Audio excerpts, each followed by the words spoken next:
Hey, good morning, or good morning, my goodness. Good evening, everybody. This is the Committee of Precinct Chairs meeting for November 20th, 2025, coming to you from Town Hall, the Great Hall Meeting Room on Court Street in America's hometown.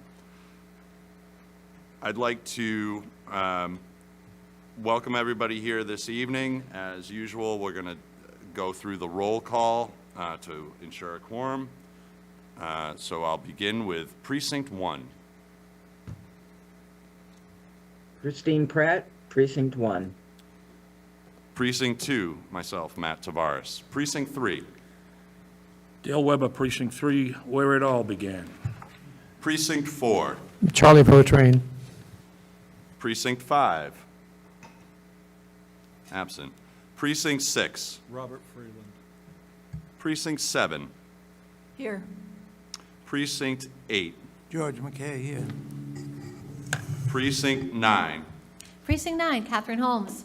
Precinct 10. Precinct 10, Alan Costello. Precinct 11. Absent. Precinct 12. Pat Adelman, Precinct 12. Precinct 13. Ron Riley here. Precinct 14. Precinct 14, Jeanette Kelly. Precinct 15. Wrestling Brewster, where it continues. Precinct 16. Ken Stone, Precinct 16. Precinct 17. Precinct 18. Actually, hold on one moment. We have a couple people in the waiting room that just joined that are chairs. So if you hold on one moment, I believe Precinct 18 is here. So Carmen, if you just joined Precinct 18 and is here, correct? Yes, hello. All right, and it also looks like we have Precinct 11, Christopher Merrill. Present, thank you. All right, thank you. So we have 3 Zoom participants this evening so far. There is someone attempting to join, but not a chair. Just to let them know, I've allowed you to join through the chat, through our new protocols. So as soon as you join, you'll be seen on the Zoom. All right, thank you very much. We do have a quorum. If you'd all join me in the Pledge of Allegiance. I pledge allegiance to the flag of the United States of America and to the republic for which it stands, one nation, under God, indivisible, with liberty and justice for all. All right. Getting into the agenda proper, we have first order of business is approval of the minutes from October 2nd, 2025 meeting. You've all received those in your earlier emailed packet. I'd accept a motion. Motion to approve. Motion to approve by Wrestling Brewster. Second. Second. Second by Mr. Beautrain. Discussion? Seeing none, because we have Zoom participants, we will be doing the roll on the vote. Precinct 1. Abstain. Precinct 2, approve. Precinct 3. Approve. Precinct 4. Approve. Precinct 5, absent. Precinct 6. Approve. Precinct 7. Approve. Precinct 8. Abstain. Precinct 9. Abstain. Precinct 10. Precinct 10, approve. Precinct 11. Precinct 11, abstain. Precinct 12. Precinct 12, approve. Precinct 13. Precinct 13, approve. Precinct 14. Precinct 14, Precinct 15. abstain. Abstain, okay. Approve. Precinct 16. Abstain. Precinct 17. Approve. And Precinct 18. Approve. Okay. All right, thank you all. Kristen, we can get those posted to the town site. All right. Up next, as we do after all of our town meetings, spring annual special, fall annual special, I like to kind of go over the like a little bit of a town meeting recap, and we are fortunate to have Moderator Trifletti and Assistant Moderator Manfredi here this evening. In addition to talking about town meeting, Mr. Trifletti was looking to also update us on the Mass Moderators 2026 is a convention, I'm not sure, or meeting? Annual meeting. Their annual meeting, I'm sorry. So I turn the microphone over to you, Mr. Moderator, and thank you. Thank you very much for inviting us. I'm delighted to be here with Assistant Town Moderator Nicole Manfredi. We're a team, and if there's no objection, she's going to begin and give some opening remarks about last month's town meeting. Good evening. This is super informal.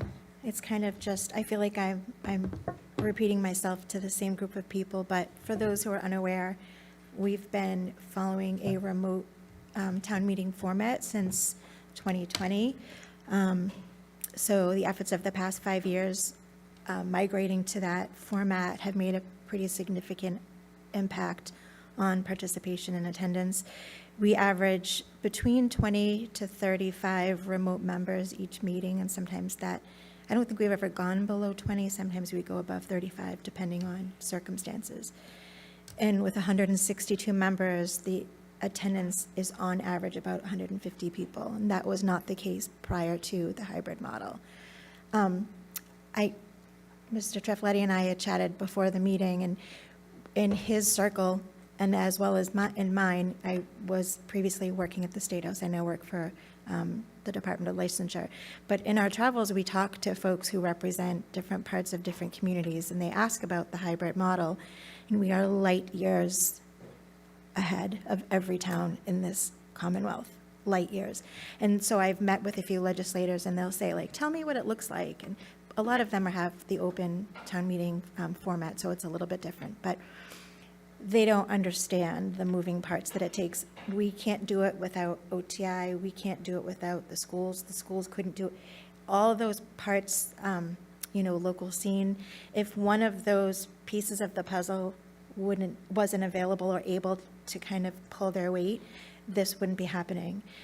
For me, I'm not elected, I'm not paid, I don't get a stipend. This is my give back. But the most important part of providing the hybrid model, from my perspective, is the opportunity to eliminate boundaries and eliminate barriers and increase that participation. That said, I just want to be clear that we offer the remote format as an option for folks who know they can't attend. So often it's someone's out of town on business. We had a member who was out of town for a wedding, and I insisted just skip, and she did not. She went out, she voted for every single article, but it's for cases like that. We cannot accommodate a flip to remote participation with 2 days' notice. It takes, on average, 10 minutes to re-credential a member from in-person to remote. And so, in theory, sure, 1 or 2 people we could do that for, but if 15 people came to us, we just can't, if we can't do it for everyone, we can't do it for one. So there's that hard deadline of, unfortunately, if you're ill, as in the past, prior to the hybrid format, you just aren't able to participate, and that's tricky. But still, knowing that big picture, I think providing opportunities for eliminating those barriers and increasing participation is really important. We have had some cases where I think maybe it was the opportunity was misunderstood, and people do choose sometimes to participate because it's convenient. Participate remotely because it's convenient. And that's really not the purpose. We really would expect and hope that the best practice is to be in the room with your colleagues, right? So have those personal conversations. As a backup, if you're away or you have surgery planned, remote is a great second choice. But we just don't want folks to say, I want to join from my bed because it's warm, because we all would rather be joining from our beds. So I just want, as chairs, if you could just share that message with your members, that would be great. Another ask I have is if you could just let folks know that when you choose that option for remote participation, there is a very basic but there is a basic level of expectation as far as technology goes. We do still provide the help desk number in the morning, and there's staff that can help folks navigate if they're having trouble logging in or accessing, whether it's a Wi-Fi issue. Sometimes it's just a matter of they're not close enough to their router, things like that. I say this with all the love in my heart. 100% of the issues are user error.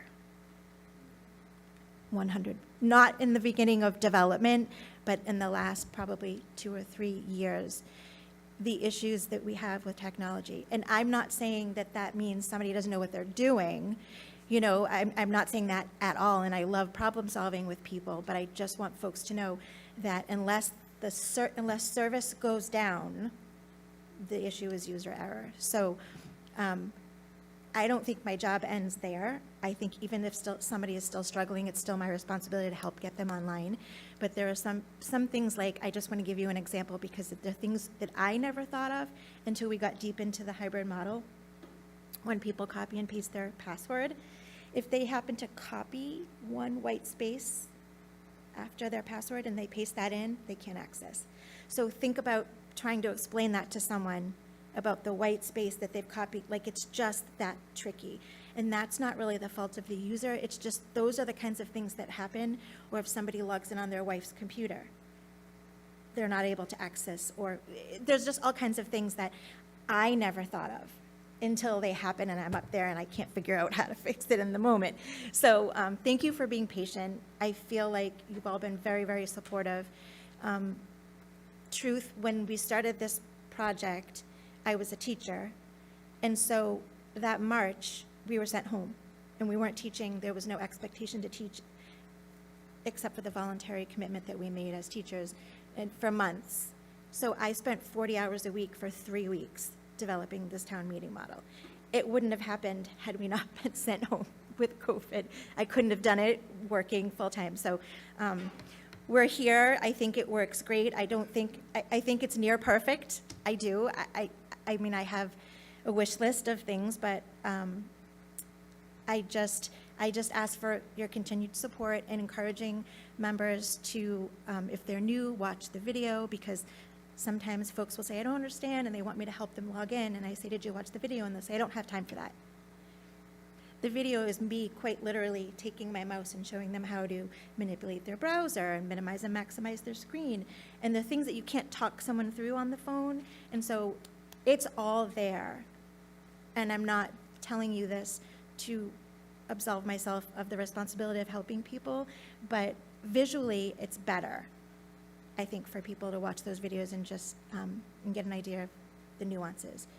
That said, I just talked a lot, but I sit in an office by myself all day, and I don't get to see grown-ups. So I just want to ask, throw it out there, if there's any, I feel like you've been comfortable and very respectful in asking me questions about the process, but if right now anybody has a concern or a question, I have my trusty notebook. I might not have the answer right now, but I can get you the answer. Sure, so I will open it up to the chairs for questions regarding the V-Voter, electronic platform, et cetera. Mr. Brewster. Yeah, I just want to say I really appreciate your comment about it not being for comfort, being for, I had so many town meeting members are like, well, you know, what if I, you know, have something to do? And I mentioned to every one of them, you can go down to town hall right now and find out when next year's town meeting is. Right. And make a plan for it. So I appreciate you saying that, and I appreciate how the moderator has said, when he leaves his house on town meeting morning, he says to his wife, I'll see you when I see you. Right. But I just really It's want to say how much I appreciate your statement. Thank you. Any other questions regarding this?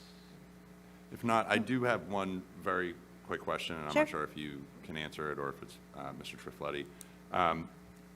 If the system did horribly go down, Yes. and we have 20 to 30 approximately town meeting members unable to participate, does town meeting still ride on? You know, where I'm coming from is this being a public meeting, and I have members on the Zoom platform, if it goes down, the meeting's over.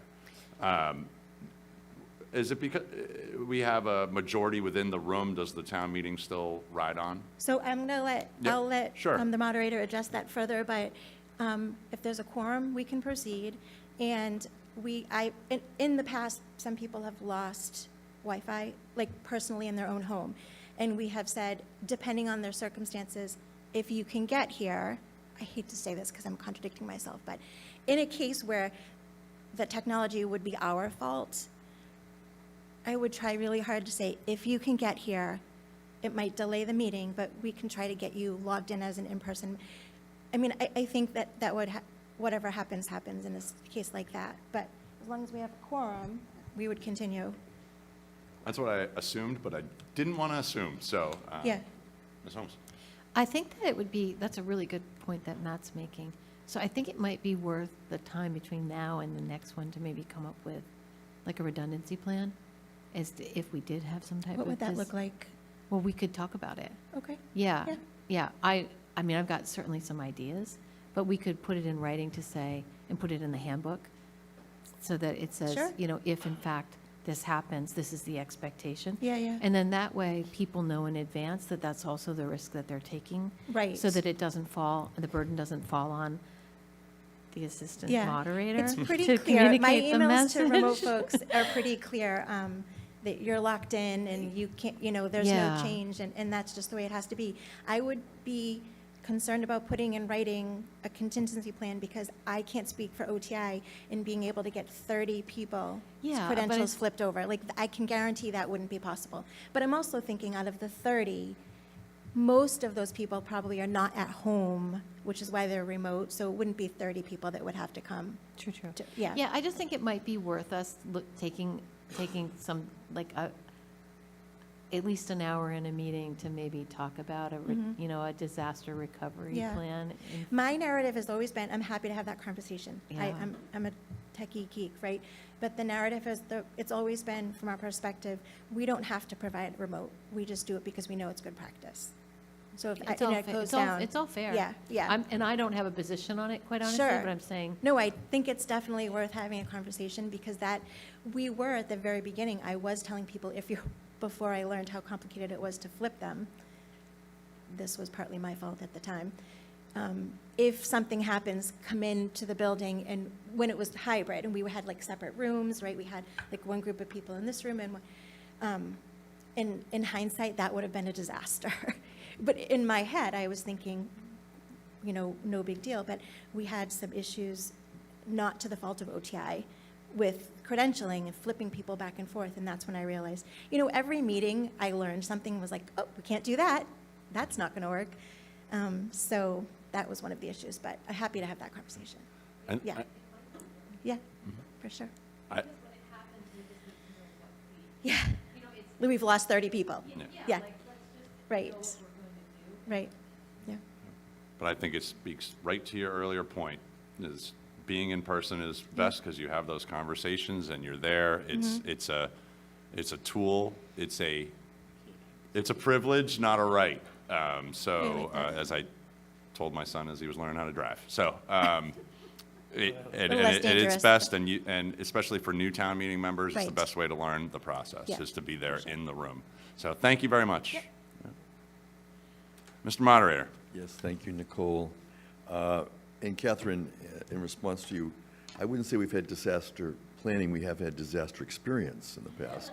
So that during the time when we had remote town meeting, some of you may recall, we had a preview presentation night planned, and then the power was lost because there was a big storm in southern part of town, and we had to deal with that and I think reschedule. So, but I concur with what's been said. First of all, town meeting decides at the start of every town meeting whether to have a hybrid. So if we showed up at a meeting and we knew there was technology issues, town meeting could decide not to have hybrid and only have in-person, or it's also possible to recess to another time. So that's always been possible. But beyond that, we will continue to remind people that if they can be there, they should be there, because we can't guarantee the bandwidth and the connectivity. And so if we've started and we lose the power, if we have a quorum, we will continue. We only stop when we lose the quorum. Now, some people could walk out, I suppose, and say, I want to leave in person because my fellow precinct members who are remote aren't here, but that, we would go forward as long as we have that. This evening, I wanted to talk a little bit about some of the things that I learned at the annual meeting of the Massachusetts Moderators Association because it impacts Plymouth. And so I want you to know that, and that even though we think of ourselves as, here we are in this town, this is our town meeting, and therefore it's all about us, we're really part of the entire Commonwealth. And interestingly enough, there's a lot of sharing of information. In fact, years ago when I attended an annual meeting and the electronic voting was rolled out, that's where I got the information and brought it back to Plymouth, and we've been using electronic voting for many years. I did want you all to know that Plymouth, the town of Plymouth, is considered a star in the Commonwealth. There is no other town that has had the success that Plymouth has had in using the hybrid model. And in fact, there was a panel on this past Saturday, we were at Holy Cross, and it was about hybrid town meeting. And there are very few towns that are doing it right now. And we are the only town that had approval from a home rule petition. And during the break, people would come up to me and say, how did you do it? How did you get it? How did you get the home rule? Because nobody else has that approval except Plymouth. And so I decided to call Representative Lenatra and former Representative Matt Muratori, and I asked them. I thought I knew the answer, but they told me. They said, for two reasons. Number one, it's the relationship that all of us at town meeting have with our local legislative delegation. It's a good relationship.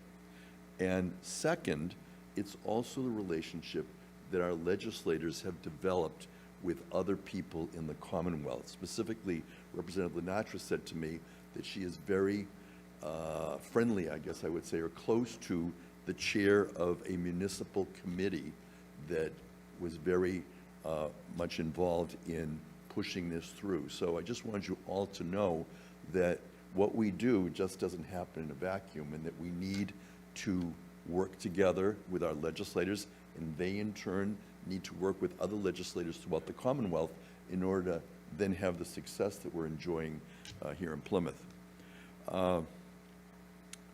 But people are envious of the town. There are only a few towns that are doing it, and part of it is because of us. You may recall the town of Brookline delegation came to a town meeting a few times ago.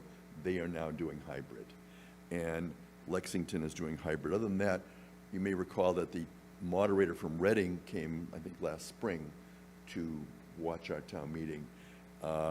He's decided that it's a bit much for them. They have an open town meeting, but he's going to try and modify it and make it available to, in extreme cases, people that might be handicapped or don't have access always to town meeting. And Wayland, which is an open town meeting, would like to do it, but again, they're not getting the support from legislators. So they're all frustrated that there are no legislators willing to carry it forward in the legislature when Plymouth was so successful with that. We had a number of historians doing a panel, and one of the questions is, who has town meeting?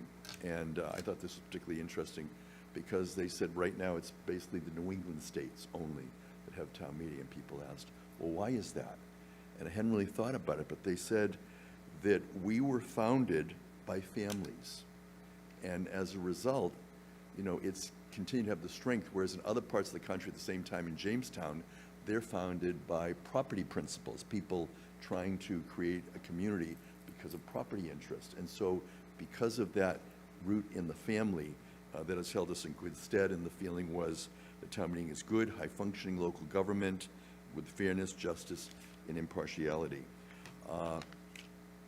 And this coming year, with the 250th anniversary of the Revolution, the Mass Moderators Association has taken on an initiative which your chair sent out, and I'm going to just mention it for the whole group here.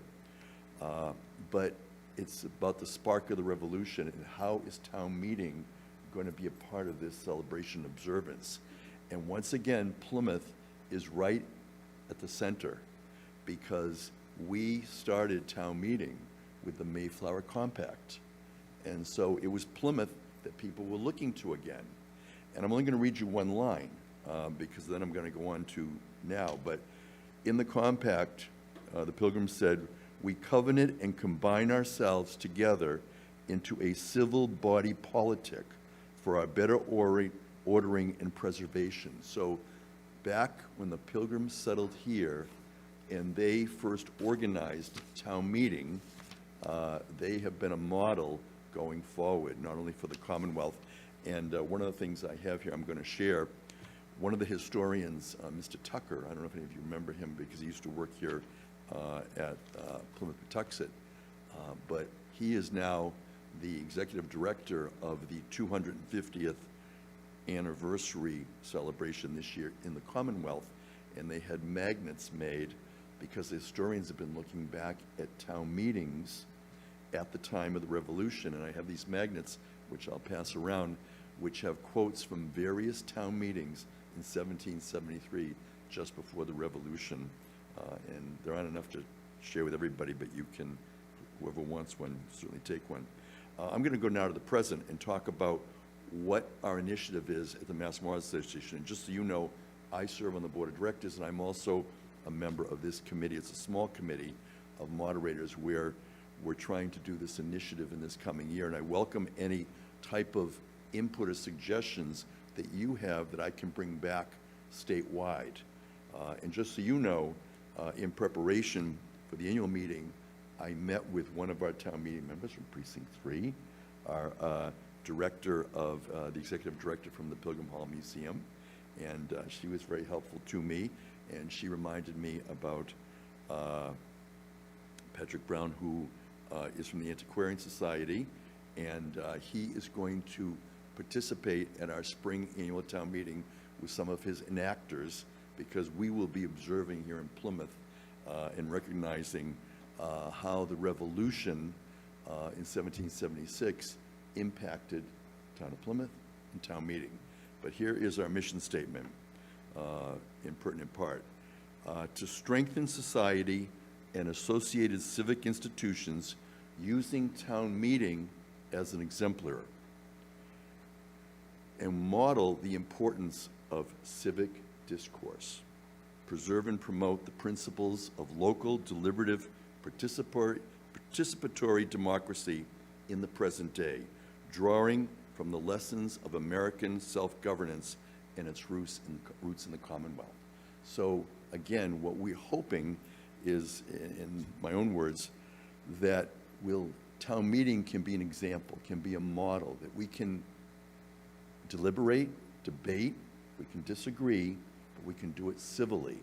And we hope that by doing it at the level in the town meeting and in the town, that might serve as a model for the state and even nationally, because a lot of the moderators were concerned about some of the discourse that has been occurring throughout the country. So that is my report of the annual meeting of the Mass Memorial Association. I'm happy to answer any other questions you might have about last month's town meeting or where we are or where we're going to be going. But you'll be hearing more about this in the coming year, and we'll certainly have recognition and observance at the spring town meeting. Thank you, Mr. Moderator. That was definitely a history lesson I had not really fully known about town meeting, so I appreciate it and look forward to seeing what happens in the spring with that. That being said, as I do each time, I'll open up the floor to the chairs, those online and in the room, for any questions, comments, discussion regarding last month's town meeting or anything Mr. Trifletti just spoke about this evening. Do we have any comments or questions? Mr. Brewster. Thank you for bringing up the Mayflower Compact. I think that's one of the first legislative bodies that was created on our shores on November 11th, and I hope that you'll promote it throughout all your moderators. Any other? Yeah, go ahead.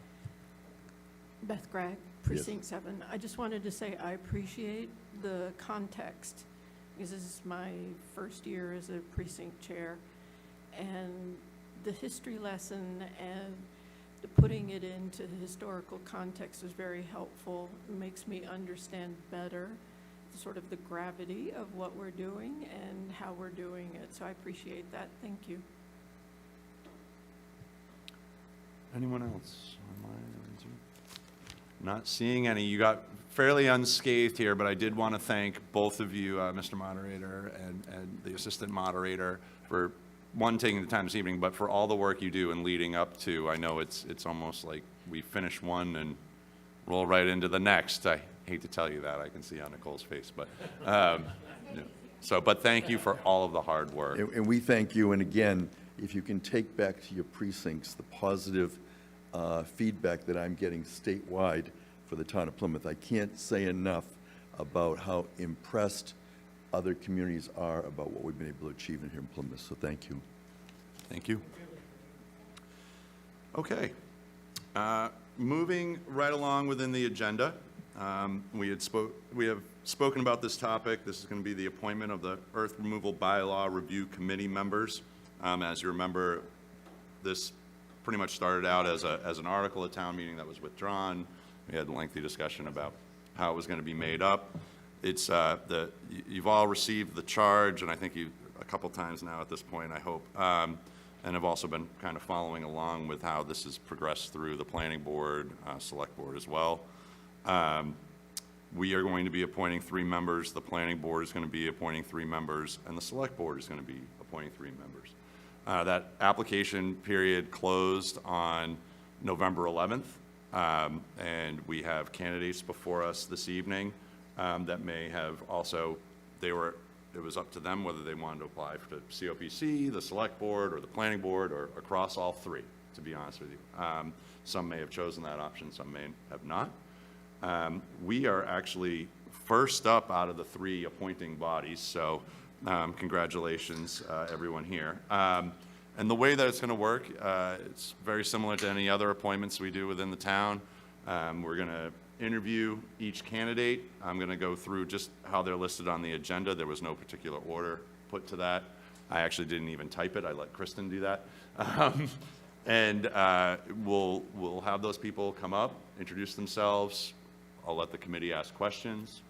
And then once we get through all of the applicants, then we'll do a roll call vote. And each precinct will choose 3 people. Kristen and myself will make the tallies as we're going through, because that's a lot of voting. And at the end, we'll total it up and tell you who the 3 are from the COPC. And those that, I would say that those that didn't, if they don't make it through this round with the COPC, if you applied to the other 2, make sure you go to the other 2.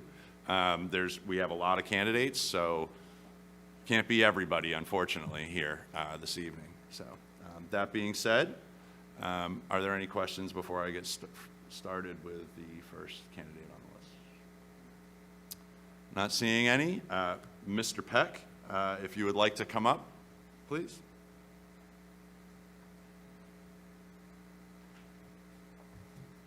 Hello, everybody, and thank you for this opportunity. Let's see if he's coming. I got a message as I came here from friend and colleague Ed Conroy. He is en route. He had to pick up his daughter from a swimming practice, but he said he's hoping to be here at 7:45-ish, so I'm not sure if he shows up while we're doing this, Yeah. then So we'll anyway, take him as he comes. He's en route. Well, again, thank you for the opportunity. David Peck.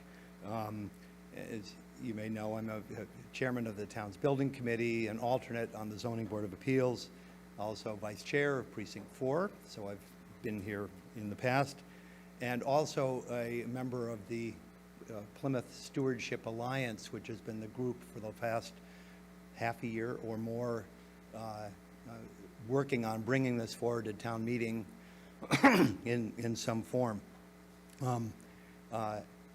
I care very much about good planning and a good bylaw to enforce. And I've had the experience with multiple applicants in my role on the Zoning Board of Appeals, trying to interpret our existing bylaw in a fair way for both the environment, but also the applicant. And there are areas of weakness. We have actually a fairly good bylaw, properly enforced and what interpreted, but there are areas that need work. I believe in the reason many of us, but in particular the Plymouth Stewardship Alliance, it was the 71 Hedge and the Collins Avenue, the two highly visible, extensive removal of earth that really triggered and reinforced this effort to take a good fresh look with a good committee, hopefully a balanced committee, taking a fresh look line by line, word by word, understanding both the science, good practices around, not just the Commonwealth, but around the country in terms of earth removal. I'd remind people this is not earth removal alone. Our current bylaw is actually called the Natural Features Conservation Bylaw. It's not the earth removal.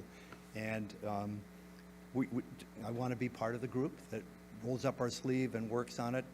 As you know, the target time frame is put the committee together over the next few weeks. Town meeting, thank you very much. You guys raised money to help arrange for a consultant at the appropriate time. But the goal is to bring it forth at fall town meeting. Obviously, spring's way too soon, but that gives us months to work on it. Get to know each other.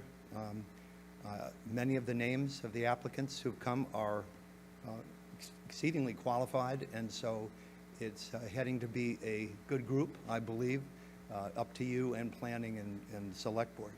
So I'm ready to answer questions if you wish, but it's an important initiative because we have a lot of earth, as we know, and it's not flat, so it gets worked over by our developers and our homeowners and so on, and we need to put together a better bylaw. Thank you, Mr. Peck. I'll open up the floor to questions from the committee. Mrs. Allen? Mr. Peck, what is it about the bylaw that needs fixing? Well, to my mind, there's probably lots of little things, that, but the biggest is a part of our current bylaw says the development can happen if it's incidental to the lawful use of that land. And that word incidental is obviously to be interpreted by whoever the approval people are. And sometimes in my take, it's been a pretense. People will say, I want to do X. They take as much sand as they can and then change their mind and never do what they said they were going to do.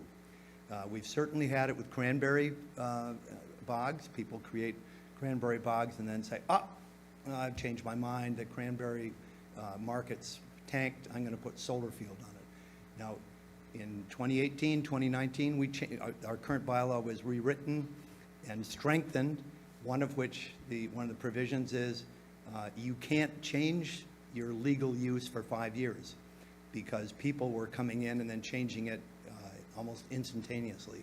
But it really, that's the principal weakness.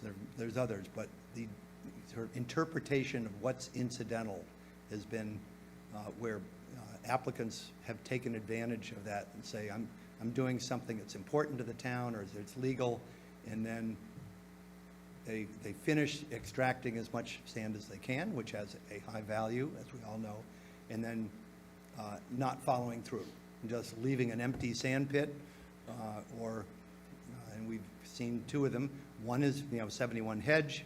My take that it did not need to be a 50-foot deep hole. It could have just had a driveway up to it. You could have leveled it, but the applicant said, oh, I absolutely need to do this, and they persuaded the approving authorities that it was okay. I think it needs more protections. The second thing is just enforcement.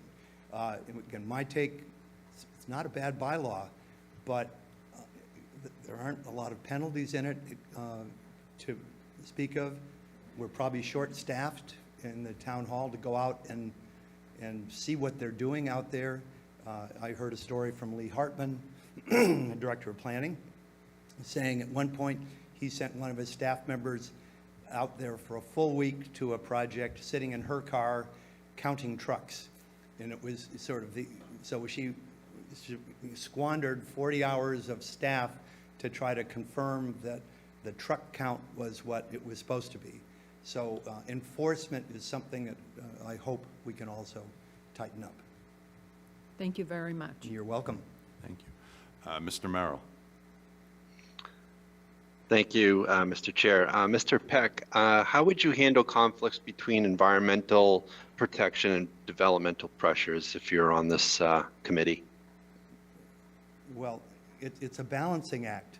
I think the bylaw has to be totally mindful of the aquifer and maintaining as much vegetation as possible to provide filtration to our aquifer, not to mention, just the context of the neighborhood, but balancing it with development. We don't, this is not a complete NIMBY, no more development at all. Some of it is, again, in my mind, it's not necessarily removal of the gravel, but just leveling it out so that the low spots get filled, so it's what you'd call cut and fill, to create a place to put a building or a project versus just taking as much as you can. So it's a balancing act. Thank you. Any other questions or comments for Mr. Peck? Mr. Peck, Yes. did you say that you were involved with the original bylaw that was potentially going to go before town meeting, or were you not involved with that? Well, it wasn't a bylaw to take to town meeting, it was a moratorium. Right. And I'm sorry, mixing up my words, but Yeah. the original article that was going to go before town meeting, like, were you involved in that? Yes, I was, Yep. because it was the Plymouth Stewardship Alliance that was behind it, and it was when town members, the planning office and I think the select board said, pull it back and let's all work together quickly to put together a committee, because a pure moratorium would be a hardship for homeowners and for small business owners and so on, or just in general, it would be a hardship. And we were persuaded, yes, let's work together. That's great. Any other further questions for Mr. Peck? Mr. Weber? Thank you, Mr. Chairman. Good evening, Mr. Peck. I Good evening, appreciate Mr. Weber. I appreciate Mr. Peck and his activities on several committees in town. He does a great job. I might have heard you wrong. Did you say, could you repeat to us what your affiliation is with Precinct 4? I am vice chair. Vice Chair, okay. So the reason I'm asking that is there's some qualifying criteria in the charge of this committee appointments that basically says, no member may serve simultaneously on any of the appointing bodies. So as we are an appointing body, and as vice chair, there may be times when you are asked to step into this role and serve on this committee. How do you square that with this criteria here? Because I looked real quickly and I thought I heard you wrong, and I thought I heard you say chair, but you said vice chair. Vice chair. But there are times, and I think we have some tonight, vice chairs that step up and serve here. So I'm just asking you if you could comment on the issue that how you square this criteria with your role in Precinct 4. It's a good question. I sort of leave it, because I'm not chair, so I am, by and large, not in a position to vote at all. If I occasionally have to sit in, I've sat in once, so you're raising a good issue. I felt that, given the importance of this bylaw committee and my experience, that hopefully I would be considered. But I recognize you're asking a question. I'm certainly not elected either the planning board or the select board, and I'm not, I would say, active, in a participatory role here unless I have to be. So, That So- might create a gray area, but it's a good question. It's simply a gray area. So my other question would be, so you will not be appearing as a candidate in front of the planning board for appointment? I might, if I'm not appointed here. I have put my name in full disclosure, to all 3 committees. But I'm not a member of the planning board. Oh, I thought you said, oh, no, zoning. Zoning, Zoning, sorry. Gotcha. okay, Thank you for your okay, answers. we're even. Thank you. Mr. Riley? Could I just get clarification? Does everybody go through all 3 boards?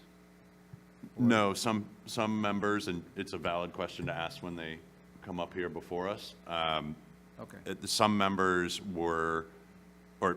some applicants applied across all 3, and some just applied for one or the other, or 2, or whatever it may be. So there may be applicants that that aren't here that will maybe on the select board. Correct. All right. I Thank don't, you. I don't have that in front of information. So that's why it's a valid question as candidates come up, so I think I know a recurring question. Thank you, Mr. Peck, unless there are any further questions. All right, thank you. Yep.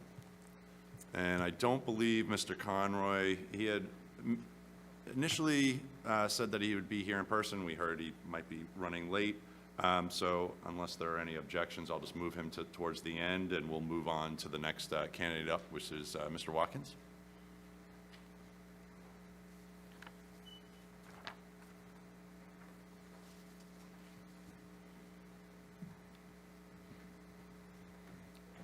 Good evening. Welcome. Good evening. Thank you, Mr. Chair, and good evening to all of the members of the COPC. I'm Hampton Watkins. I am a resident of Mr. Brewster's precinct, and I have got a summer cabin in Mr. Stone's precinct. And I'll say, whatever he said. No, David and I have both been on the PSA working together, shoulder to shoulder for many months now. To be clear, PSA is not focused exclusively on this. We're a set of concerned citizens who've been working on any number of issues focused on the environment. In addition to joining PSA, I'm past president of the Six Ponds Association. I'm an active member in various appointed committees, the LUAC, Land Use and Acquisition Committee, which I chair, met upstairs last night. I am vice chair of the Wastewater Groundwater Discharge Citizens Advisory Committee, and have been working on that with the chair of the select board, Dave Golden, and another set of citizens for the past many months. I am very much engaged in environmental activities in the town, and I think that I have met with probably most of your precincts in various capacities over the past couple of cycles. I'm relatively new on a full-time basis to Plymouth. I've been living in Plymouth for almost 2 years now. And prior to that, I lived in the heart of the beast, Boston and Belmont, for the past 30 years, but I've visited Plymouth as a summer visitor and resident for the past 40 years. So I've been I've become quite familiar with the town, and I do learn things at every meeting that I attend. So with that, I think that the principal reason that I am here is my daughter and her family moved here in 2020, right at the commencement of the pandemic. And I have been very much engaged. She's got 4 children, 3 of them are in the Plymouth schools, and one of them is 2 years old, and Yesterday, when I was sitting him, I got covered with yogurt, so I'm not wearing my fleece jacket today because it's all spotted up. But I work for them. I work for the future. We have been given a beautiful piece of our country by those who have come before us, and I look very much to my efforts to protect and preserve what we have here. I want to be clear, PSA and I are not anti-development. We know that we need to grow. We know that we need to develop the community economically, and we don't want, and this goes into the reason for our willingness to withdraw action on the article that was submitted. We know that we have to not prohibit growth, but we need to make smart decisions, and I think that I can contribute in that regard. So with that, I'll open it up to the chair for... Sure, thank you. I will open it up to the floor, and go ahead, Pat. I'm asking everyone the same question. What needs fixing in this current bylaw? And if there was anything, I would say what David said, but other things. There are specific quantities that might need to be adjusted in the current bylaw. One of the things that is important to recognize is that there are limits before you need a special permit, a zoning permit, different levels in the bylaw. And that's where it's almost as though the initial parts of the bylaw are just with the inspectional services with the building inspectors. The next level are those that require planning board and beyond that ZBA approval. What we might need to do is look at the quantities of earth that would be removed.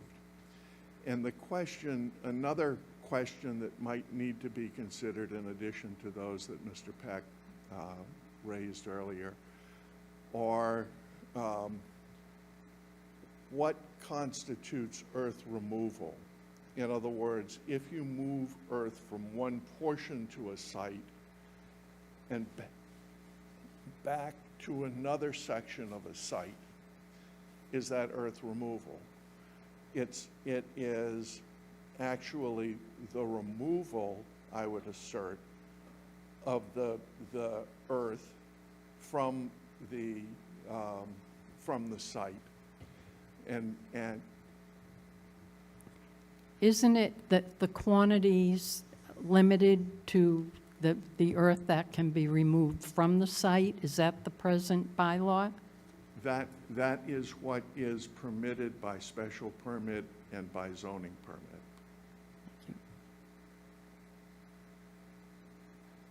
And Do you have anything you, okay, sorry. And I will say, the larger quantities in particular are what fall into this question of incidental removal. When does it become incidental, and how are the limits placed on that? Sure. Go ahead, Joe. Thank you, Mr. Chairman. So to Pat's question and to your response, it seems to me there's a process problem in all of this, which has to do with establishing a baseline. I remember the discussions at great length about the topology for the New Hope Chapel. Can that be the right project? New Hope, there, thank you. So if you want to talk about how much can be removed, you need to know what was where when things began. And so that feels to me like an important factor in all this. Can you comment? Yes, I will start by saying that for the better part of 3 centuries, in what we now have as Plymouth, land was not removed from the site.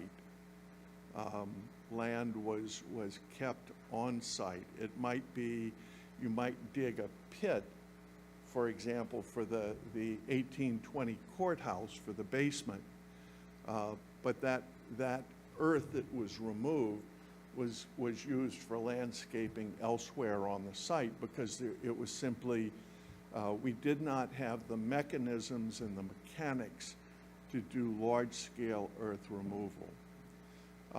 It's only been in roughly the past 100 years and on an accelerating basis that we have now got the ability through large mechanized machinery to move land hundreds of miles from its original location.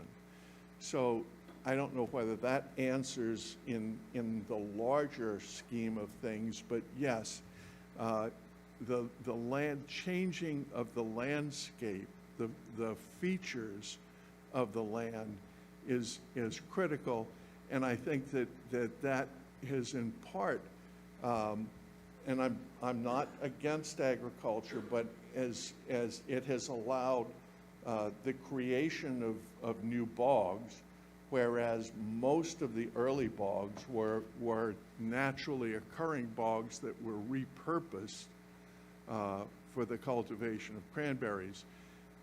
Since the middle of the past century, you've had further and further mechanism, so now you can create bogs where it's convenient.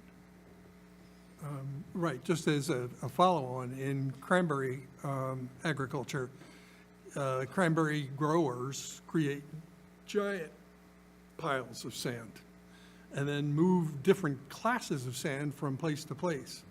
And it's hard to measure. I guess the point that I was trying to make was that it is there needs to be a process whereby you establish a baseline. That was really all I was driving at, so. Okay. Yes. Mr. Merrill? Thank you, Mr. Chair. So a question I would have, what strength do you think you would offer to this role that others might not? My ever-increasing knowledge of land use in Plymouth, in particular, the properties that are in Chapter 61, which are agriculture, the properties that are in 61A forestry and those in recreation, 61B. I have become hugely familiar with the landscape of Plymouth, having walked and traveled across much of it over the past many years as a summer visitor, and more recently as an engaged committee chair at LUAC. And so I think that knowledge of the relationship of various parcels of land around town. There are roughly 34,000 properties in town. So my knowledge of who's got what, where, how, when, and so on, and how it might affect others in the neighborhood, those are the sorts of things that I have been wrapped around the axle on a number of times in the past couple of years. Okay. Thank you. Mr. LaFrari? Thank you. Yes, thank you, Matt.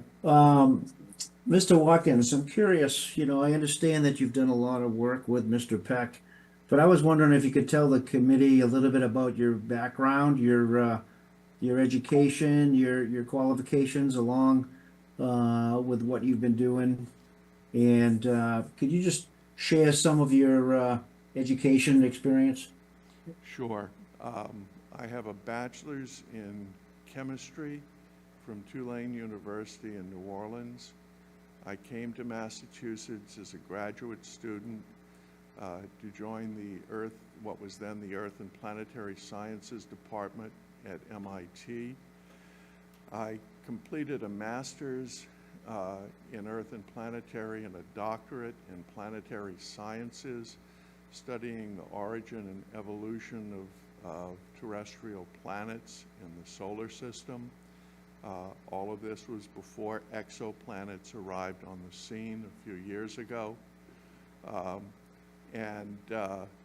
Then more recently, as I left academia several years in. I worked at Brown in the departments of chemistry and earth and planetary sciences for a couple of years after doing a postdoc at the University of Arizona.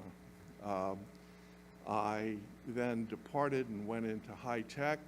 I worked as a manager and director, eventually departing Verizon, having had 5 years with the pleasure of serving as the principal consultant to National Grid, another power utility in Massachusetts, and I carried 2 badges, one that had Verizon and one that was a contractor for National Grid, and I would walk up to people when I needed to visit and say, which one do you want to hate today? But in the last years of my time at Verizon, I took a number of courses, I think 10 or 12, in a program for sustainability and environmental management, using my background in the physical sciences as a basis. And so I bring all of that and about 8 years chairing the Water Resources, Water Quality Committee at Six Ponds, doing on-pond measurement and working with the town, with David Gould's organization, Kim Tower in particular, to measure and monitor the water quality of the 6 ponds. The numbers or the data that we collected was provided to the town, and they provided it on their webpage. We've also got a water quality webpage at 6 ponds. So those are some of the qualifications that I bring. Thank you. So your bachelor's at Tulane, your master's and your PhD from MIT, along with, I think you said, serving as president of the Six Ponds Improvement Association and a member of the Pine Barrens Alliance. Do you feel that qualifies you to be a good candidate for this committee? I'm sorry, I missed the last little bit of your question. Yeah, sure. So with your education and your experience, do you feel qualified to be a member of this committee? Yes, I think that all of those qualifications combined and my commitment to serving diligently and in a manner that balances a recognition for development, at the same time protecting the land and the environment is what qualifies me to serve. Well, thank you. I couldn't agree more. Thank you. Thank you. All right, thank you. Mr. Watkins, when did you become involved with, how long ago did you become involved with the Plymouth Stewardship Alliance? At its very first meeting earlier this year. Okay. All right. And then I know, Mr. Peck, you're also a member of the Plymouth Stewardship Alliance. Okay. Thank you. Are there any, yeah, Mr. Costello? Alan Costello, Precinct 10. Sounds like you're heavily qualified on the conservation side. Where do you see yourself if you were to sit on this committee? Where is the the intersection of private landowner rights and conservation? I grew up in the Louisiana countryside. My father was an attorney there. I have still an interest in a family company that has got substantial land holdings and mineral rights in South Louisiana. I am very much aware of, for example, much of the land that we have is leased. We're working on a lease for a crawfish farmer right now so that he can cultivate crawfish, grow them in ponds on a 78-acre parcel that we own. There are other properties that we have sold, one that we have bought, and I am very much interested in preserving the rights of land use that we have there. I have properties here in Plymouth, in addition to my primary residence and our summer cabin. And I think that I want to make sure that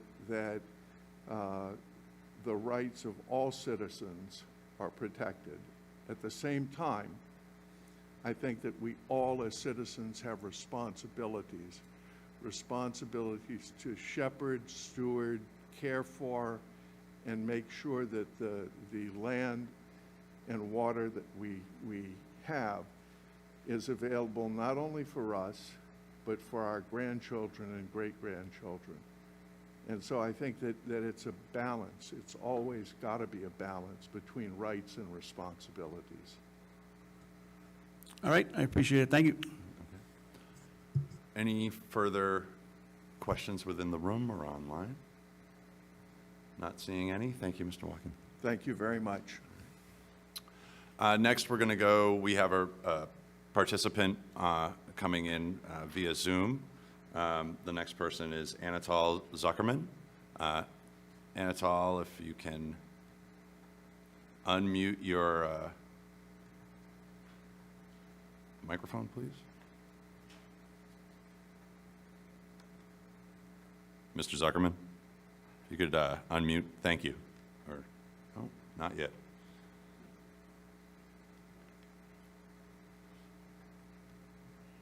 Well, we have more issues than town meeting does there. That's unfortunate. We will try and come back to Mr. Zuckerman towards the end and see if we can get his microphone unmuted. That being said, I'll move on to Eric Cody. If you'd please come up.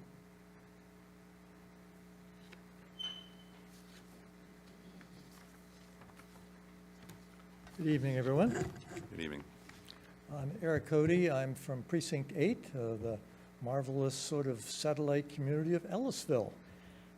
Thank you for considering my application to be on this committee.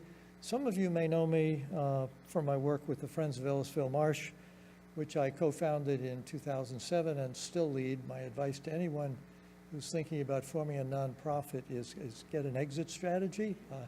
Otherwise, death do you part. I also served on the planning board many years ago and more recently chaired the Water Conservation Committee. We took a 10-year vacation from Plymouth in the middle of our 40 years here and lived in Harvard, Massachusetts. And I chaired the ZBA there, so I have some diversified experience. My experience also includes work in economic development. I was in charge of business development for one of the largest utilities in Massachusetts for a number of years.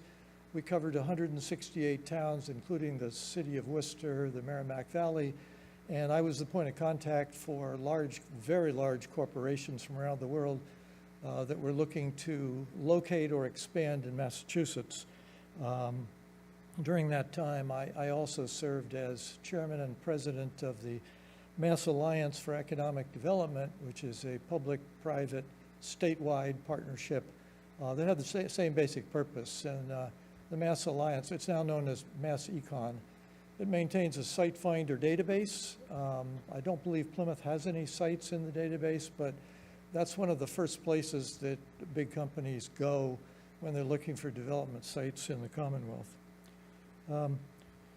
Why is this committee important to the town of Plymouth? Well, sand mining of commercial industrial scale is not allowed in any of the Plymouth zoning districts. But that, notwithstanding that fact, as a primary land use, I should say, notwithstanding that, we've had these large-scale projects cropping up all over town, from Cedarville to the Kingston line. And what happens is that big scars have appeared on the landscape as millions of cubic yards of sand, mostly sand, have been removed from these properties and sold. These scars on the landscape are visible from space. You can see them in satellite imagery. It's difficult, if not impossible, to fully restore them to their natural state once the project is completed and the threshold has been reached in terms of sand volume removed. I'm not necessarily opposed to all sand projects. I want to make that clear. But the problem is, and what I think the committee needs to address, is that the current language in the zoning bylaw, as some of the other candidates have pointed out, doesn't give the town enough ability to control where these projects go, how they're monitored, when they end, and how they're regulated. So that's why I think we need to take a good hard look at the language in the bylaw now. And I'm thrilled that the town has decided to proceed with this committee to do just that. Why me? I've always been interested in this creative tension that exists here in Plymouth between economic development to expand the tax base on the one hand and preserving what's so special about Plymouth and why people are coming here and why people want to live here, and to balance those two. And this project represents a great opportunity to learn how to do that. This is going to be an interesting conversation over the next year. And frankly, I want to be part of it. I'm ready to dive in if you appoint me to this committee. And I thank you for your consideration, and I'm happy to answer questions. Thank you, Mr. Cody. I'm gonna let Pat ask her question that she's asking everyone, and then I'll go to you, Catherine. What needs to be fixing? I know you answered some of that, but can you elaborate? Yeah, what needs to be fixed about the bylaw? Yes. Yeah. We've already gotten part of the answer. One of them is that, you really have to have enforcement. You need to deal with the vagueness of this necessary and incidental in terms of these projects coming in as part of a legitimate development project. But there are a couple more here. One is economic. I mean, we need to be aware that it's the value of the sand that's driving the economic calculation here. The value, the price per ton is so high for sand for a number of market factor reasons that it's often the sand mining that's the valuable part of the development. It's not the building of a building or a hockey rink or whatever. It's the sand that's motivating us, and make no mistake about that. The other thing is that I think we need to formalize some things that the town has finally gotten wise to, but is not codified in the bylaw. One of those is, in order for these big projects to go forward, they need two permits. And I think David pointed this out. One is a zoning permit, and the other one is a discretionary special permit. In the case of 71 Hedges Pond, for example, which is, I think, the most controversial project that we've seen in town, no special permit for earth removal was required. That's because the building commissioner has the discretion to issue the building permit without making that stop at the ZBA. So there was no public hearing associated with the ZBA issuing a special permit. There wasn't one. Okay, so I've talked to the building commissioner since then, just ran into him here in Town Hall, and I've asked, has that changed? And he assured me that it has, that I think he doesn't want to get in this pickle too many more times, but he told me he's going to refer every large-scale project like this to the ZBA for a special permit for earth removal from now on. And it's his discretion to do that, but I think that ought to be written into the bylaw as well, just in case some future person in that job doesn't have the same view of that. So I think those are the things that need to be changed. And frankly, I'd like to hear from developers too. You've got a stellar pool of applicants for this committee, but I hope that we get at least one or two people who have an understanding of the development process so that we get both sides. I mean, it'd be nice to come up with something that doesn't completely, fall flat with the developers and people who want to exercise their property rights in a legitimate way. That doesn't, and by the way, some of the impacts of these projects are definitely harmful to the neighborhood. Things like the carcinogenic silica dust. We really need to monitor these things closely, and those regulations need to be written in. That how do we monitor for the negative environmental impacts? So there's a number of things that need to be touched on here. Catherine? Thank you. I first have a comment for all the applicants, and it's just a comment because, we're going to vote, I think there's total of 10 applicants, correct? What's their number? What's our total? No, but nine people will be on the committee, but the total that have submitted do we know the number for all? I don't know. Okay, that's fine. But we've got 9 people, and so we're going to be in a position where there may be a lot of environmentally focused mindsets because of the problem we found ourselves in Plymouth. But I do think that there needs to be a more holistic view that can also be looked at for these folks that do get voted in, that also looks to the future of Plymouth. And when you're looking at this bylaw, we should not just be looking at this one problem, and thank you, Pat, for raising the concern we know that's in the bylaw, but we also need to be looking at it holistically as to what is this bylaw going to do 20 years from now, and where do we see the growth, and looking at the master plan as an example, and how does this bylaw coincide with the master plan and the growth that we expect in Plymouth. So there needs to be some holistic view that's tied into it. So that's just a general comment that I'm making.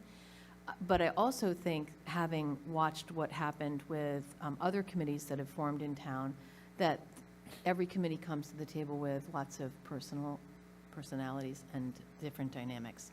So can you speak to how you have worked in the past with other committees or in other pieces of your experience with maybe a job, and how you've been able to bring people together that may come from different mindsets and different viewpoints, and how you've been able to get a consensus that could come to the table for a fall town meeting? Sure, and we could have I something think that's to a vote great on. question. And I'll go back into my illustrious utility career. I used to think I knew the answers to everything. When you move up quickly in an organization, you tend to think it's because you're smarter than other people. But I learned that that's not the case. When I went into a big department, they put me in charge of the IT department for a Fortune 250 company. I had 250 people, didn't know what I was doing, and I learned to listen.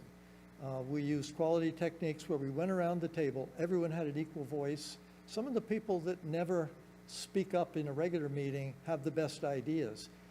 That's the way I operate now. And I think if you asked anybody in the Friends of Ellisville Marsh or the PSA, since I was involved with that until September, actually, I was at the beginning as well, that I believe in listening to people and creating a structure for discussion that ensures that everybody puts their ideas in and that nobody diminishes anyone else in terms of their opinion. I mean, some of the craziest ideas end up being the most productive ones. So I think I've learned to listen, if that's an answer to your question. Yeah, it is, and I appreciate that, and I like your business history, because I think that, especially with managing that volume of people, you're gonna come upon that pretty quickly The and company often. trained us in total quality management techniques. This came from the Japanese Yeah, total I'm familiar quality with it. movement, and it works. I mean, I've used it over and over again in consulting as well, and it can have an amazing effect on group dynamics. Yeah, I agree with that. I just have another question, though. Talking to the role of development, you know, we need economic development in Plymouth, so we don't want to be in a position where we are not allowing development, or we make this bylaw so rigid that we cannot develop land in areas where we think that it is that it's purposeful, like what the master plan should be outlining. So is there an appetite that you may have that you would bring developers to an open forum where you could have those types of collaborative discussions to talk about where the direction of the board is going with the bylaw change and get some feedback from them as to what maybe they think about the current Absolutely. bylaw? I think you have to hear what they have to say, and I'd be interested, because right now they're being panned as being just sort of, well, I won't characterize them, Right. but that their motives aren't pure, or whatever you want to call it. But no, I think you absolutely have to have at least one or more sessions to find out, you know, where they're coming. You know, there's a legitimate demand for sand. It's partly it's Title V. It's doing something good. It's also used in hundreds of industrial and manufacturing processes, in glass. So, you know, sand is a valuable, I say it's the second most mined product in the world after water. So, you know, there's something legitimate going on here. We just need to figure out how to channel it correctly so that it doesn't destroy our natural heritage here in Plymouth. And, which I think that's where economic development hooks in too, is that people come here because it's beautiful. We have incredible water resources, you know, 400 plus ponds, 36 miles of coastline, Ellisville Marsh. You know, we've got these things that nobody else has, and we don't want to blow that. You know, I think we want to make sure that we shepherd both our natural resources and cultivate them to bring the right kind of development here. And, you know, I think it's the future's full of opportunities for a town like Plymouth, so. Okay, thank you very much.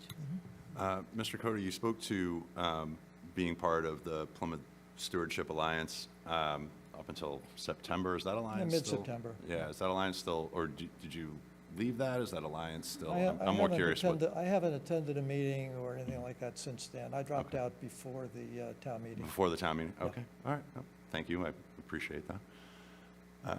Yep, go ahead, Mr. Butcher. I'm curious, are you also interviewing with the two other boards or not?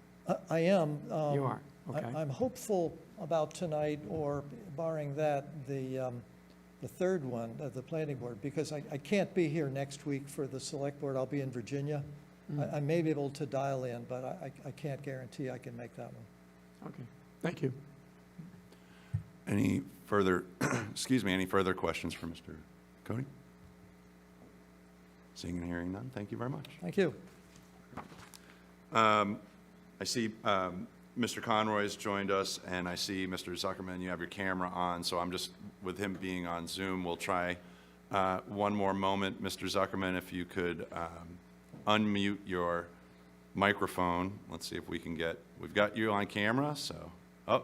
Can you hear me now? We can hear you now, Mr. Zuckerman. So, Mr. Zuckerman, Yes. if you'd like to speak a little bit about yourself. Yes, good evening. I am architect who came here from Newton 12 years ago and participated in many projects in Plymouth. I proposed the compact, energy efficient developments such as 10-minute village and triple decker that I'm working on now with the planning board and select board. I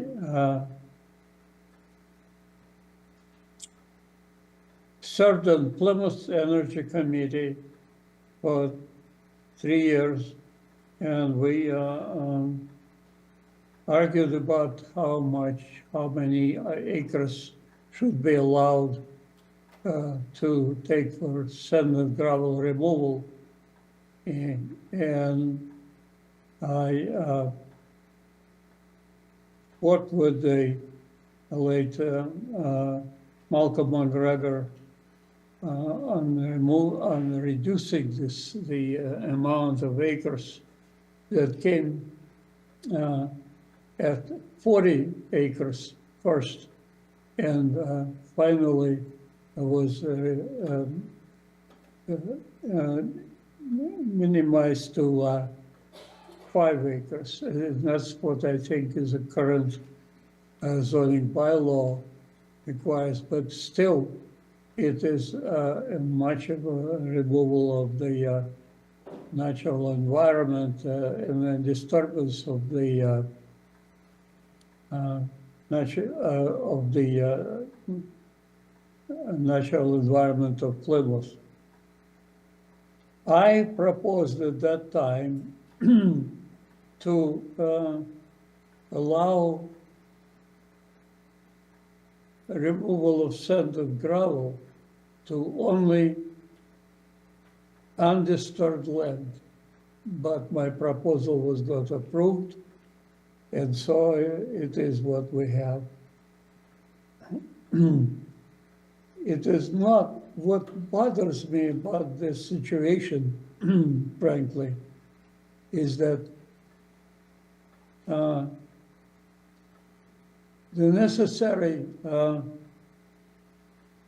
creation of a human habitat is not does not include construction of new homes that are needed for our growing population. What I think that the disturbing the virgin land for creating human habitat tramples the disturbing the land for the sand gravel alone. Okay, so yes, we have an economic advancement of sending the sand, but I don't want that economic advantage to destroy the natural environment of Plymouth. It is better to, if the disturbance of this land is necessary, then we at least have to be for the purpose of creating human habitat, the growing population of Newton. And I hope that this committee will take this in consideration. All right. Thank you, Mr. Zuckerman. I will, for full disclosure, we do have the volume set to where we can within the room. So I apologize if, Mr. Zuckerman, you may have covered some things and maybe we ask and it comes across as not listening to you, but we have heard you as best we could within the room. So at this point, I would open the floor to questions from members of the COPC. Ms. Allen. Mrs. Allen. Can you answer what needs to be fixed in the present bylaw? Is this question to me? Yes, all the questions going forward will be to you, Mr. Zuckerman, during this period. Could you repeat the question, please? What needs to be fixed in the current earth removal bylaw? What needs to be fixed in the current removal, sand and gravel removal bylaw is to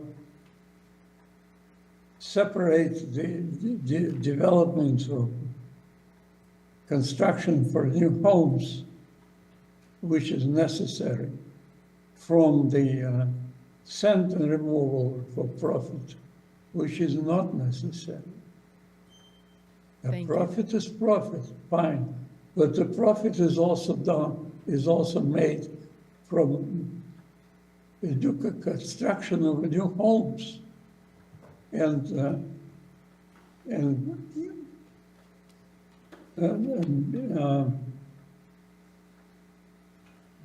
schools and fire stations and police stations, etc. The urban fabric of the growing Plymouth must be controlled by that specific goal.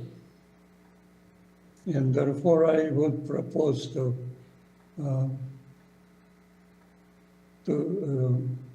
reduce the amount of acres allowed by the zone, by the bylaw. Thank you. Thank you. All right, thank you.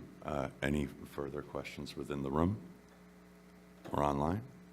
Mr. Zuckerman, I know that you've previously been a member, or may actually still be a member of the Plymouth Energy Committee, and I know you've done a number of things within the community.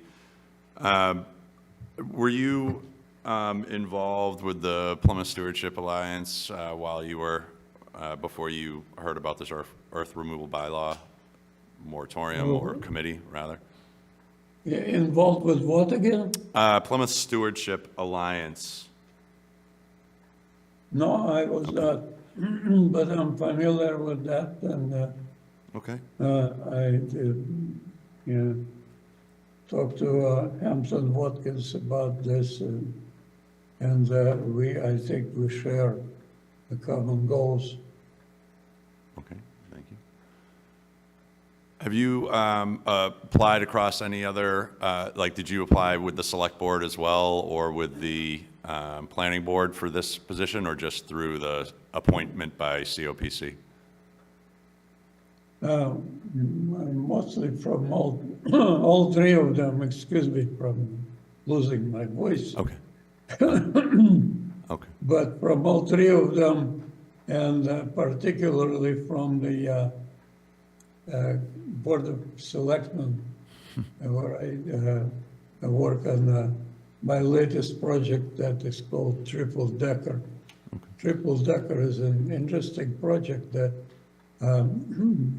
that was used for 60 years from 1870 to 1930s. It was a solution to the affordable housing then. It can be a solution now. And the point I'm trying to make, that the reason I'm bringing it in is that the physical footprint of the triple decker is small, very small, but it still collects 3 families on top of each other. And so that kind of development is would be protective for the virgin land, and yet make a profit and solve the affordability project. As an architect, I proved that the single-story development takes 3 times greater amount of land than the 4-story development. And that's why currently the 40B projects, of the dreaded 40B projects are taking place in Plymouth, which I don't, which I oppose for various reasons. So I can talk to about this problems for many years. I've worked with many developers. I'm working now with the Somerville Yimbis, yes, in my backyard, to make the triple-decker legal again. And I hope that the Plymouth will follow that issue. Thank you. All right. Thank you.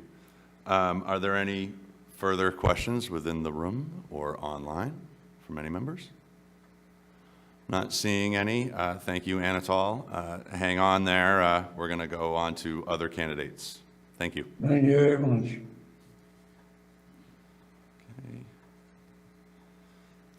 Okay. Mr. Conroy, would you please come on up? Hello, Good evening. all. So, a little background on me. So I moved here from New York City in 2001. I was a lawyer in New York City for a couple of years. Joined the Finance Committee from 2002 to 2008. Became board with that committee, sorry. Went on the zoning board at that time and ran for town meeting. So I've been on the ZBA since 2009, and so I've seen a lot of sand and gravel removal sites, seen a lot of development, always a lot of 40Bs, always trying to balance the right of a landowner as compared to the environment. So I've seen a lot of things that have gone on. So back in 2008, when I was on the zoning board, the prior sand and gravel removal committee was formed, and the zoning board members asked me to go and kind of see what's happening. So I went to a meeting, and it was mostly Cranberry folks and their attorneys and developers, and I'd say it was stacked. So then I'm like, oh, Lord. And so then I went and caused a little bit of trouble by doing an amendment, and I wound up on the front page of the newspaper when we had the old colony that was, what's nice about the old colony was that it was very in tune with what was happening with the selectmen meetings, the planning board, speak out, that was happening around with crime. So it was very in tune of what's going on with the town, which is, I think we have a problem nowadays with, because I don't see much written about selectmen or anything like that online. So what was my amendment? It was, what was happening is that one of the Cranberry's attorneys, Cranberry Growers attorney, and when I talk about cranberry growers, there's an issue relating to the developer whose job is to build and take cement and maybe have their wife be the cranberry owner. And so they say that, yes, we're building cranberries because there's a huge gaping hole in the law that allows cranberry development and solar farms to get away from being subject to scrutiny. And so what's happening is that you have a developer, and they say they're, yes, we're going to develop this we know their side business is very large, and so they say they're going to start up a cranberry operation, and they do have a cranberry operation. But then you look at these humongous mounds that are just taken away, hundreds of thousands of cubic yards just sold and taken away. Humongous amounts of sand. And we have an aquifer. And so what's happened is, at one point we were going to shut a certain cranberry operation down. Caused a lot of trouble. And we went and looked at the site, and they're only allowed to take about 5 acres to disturb the site. So what happened is another gentleman and I ran up this large hill because it was couldn't get to most of the, from where we were instructed to stand, we couldn't get to most of the, to see what was going on, so we ran up this hill. And we discovered that there was a whole lot of acreage that was disturbed in violation of the bylaw. So then we brought it to the building department, and nothing happened. So then what happened is the next televised meeting, I brought it up and had a big to-do with the then building commissioner. That same Cranberry operation, the husband or whatever, ended up had the contract to do all the sidewalks on Samoset Street. And so, amazingly enough, all my protest, and there's a couple other members that supported me, went into the wind, gone. So that was like around 2012. So so we talk about enforcement, and we talk about this bylaw here, and if we get a new bylaw, is it going to be enforced? Because it wasn't enforced before, and we know that. And so even if we all write this wonderful bylaw, we had a lot of nice people here. You know, the gentleman that back there has a wonderful resume, chemistry, things like that. So we spend all these hours and try our best to draft this bylaw. Are we just wasting our time? And that's a different issue. And so that cannot be solved by myself if I was appointed or anyone else here. So maybe I'm a little negative on things. And so what I've seen is so I did this amendment. They wanted to take by right under Cranberry a lot of, like hundreds of thousands of yards by right. So my amendment related to stopping that. And so we look at development and the rights of the individual, but also cranberries and solar farms. So we had a situation off of Black Cat where we went and the gentleman said we're going to, and I know that he's a builder, and he was going to take away all this sand and gravel. And he was going to, he had a great plan. He followed the bylaw. We're going to build this great cranberry operation. And had all the bells and whistles, and had his attorney, had his engineer, had his landscaping plan all ready to fix things up when he's done. Puts it in front of the zoning board, puts it in front of the planning board, gets approved, great. So we approve it. Hundreds of thousands of cubic yards are taken out. Then he comes back to the zoning board and goes, no, we're not going to do any more cranberries.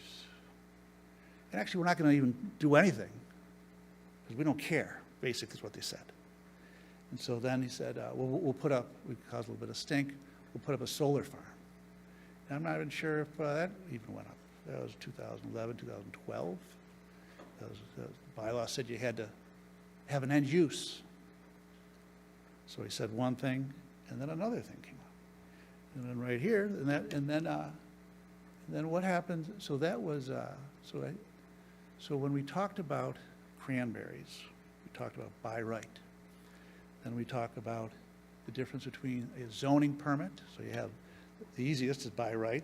Second, more difficult, is zoning permit. And the next one is special permit. And so then you ask, what are we going to change here, Mr. Alderman? So in relation to the zoning permit, that's what once we have a zoning permit that's issued, there's been a number of appeals that have been filed with the ZBA. And the level of scrutiny when the zoning board looks at what a building inspector has done, it just has to be reasonable. A reasonable is like, yeah, I think 25% of what he said is fine. It's an extremely low level. When I look at the zoning board, when someone appeals a building inspector's zoning permit, it's very, very, very, very difficult to say that There's nothing that the building inspector, he wasn't reasonable. You know, yeah, he was reasonable, he came up with something. So it's very, very, very difficult for me to overturn a zoning permit. So I think we have to tighten that up. And the zoning permit was happened at 71 Hedges. Then let's talk about special permit. So right here we have a case, Mr. Spencer, at 10 Collins. And that's the one when you drive south on Route 3 to the right there. And so that was another, the plan looks very, very good. Lots of tons and tons of cubic yards have been taken out, but the plan was really good. The end uses, yep, we're gonna build this, that, and the other thing. We don't have anything. And so we have a bond in the bylaw that says that if you don't do something, we're gonna hold you to this bond. It's not a cash bond. So maybe we have to figure out, make a really hardcore cash bond to improve the bylaw so what if they, because more, and what's shocking is you have these plans, and all it is just taking all the sand out of there. And we're currently under litigation for about 5 to 6 years, project down. I can't name these projects sometimes because we're currently litigated. It continues to go on. The whole plan was just to take these huge hills and sell the sand. And so, hoping that we can change this and do something, but even if we do change this, are we going to have the enforcement here? Because I feel a little skeptical. And so I'm putting my hat in this, but hopefully I can make a change. But am I thoroughly convinced, we have all these wonderful people here, that we can do something? I'm not sure, but I can at least give it a try. Okay. Thank you, Mr. Conroy. Open up the floor to members within the room and online, and as tradition has now proven, we're going to go with Ms. Talbot. So specifically, what would you fix in this bylaw to mandate enforcement? So in relation to ancillary, I think we have to find out exactly how much the developer is going to make money-wise. How much is he going to make? And incidental, how much is he going to make? Then maybe compare how much is he going to own the property? Is he going to rent it out? How much is he going to make it in rent if he's going to rent something out?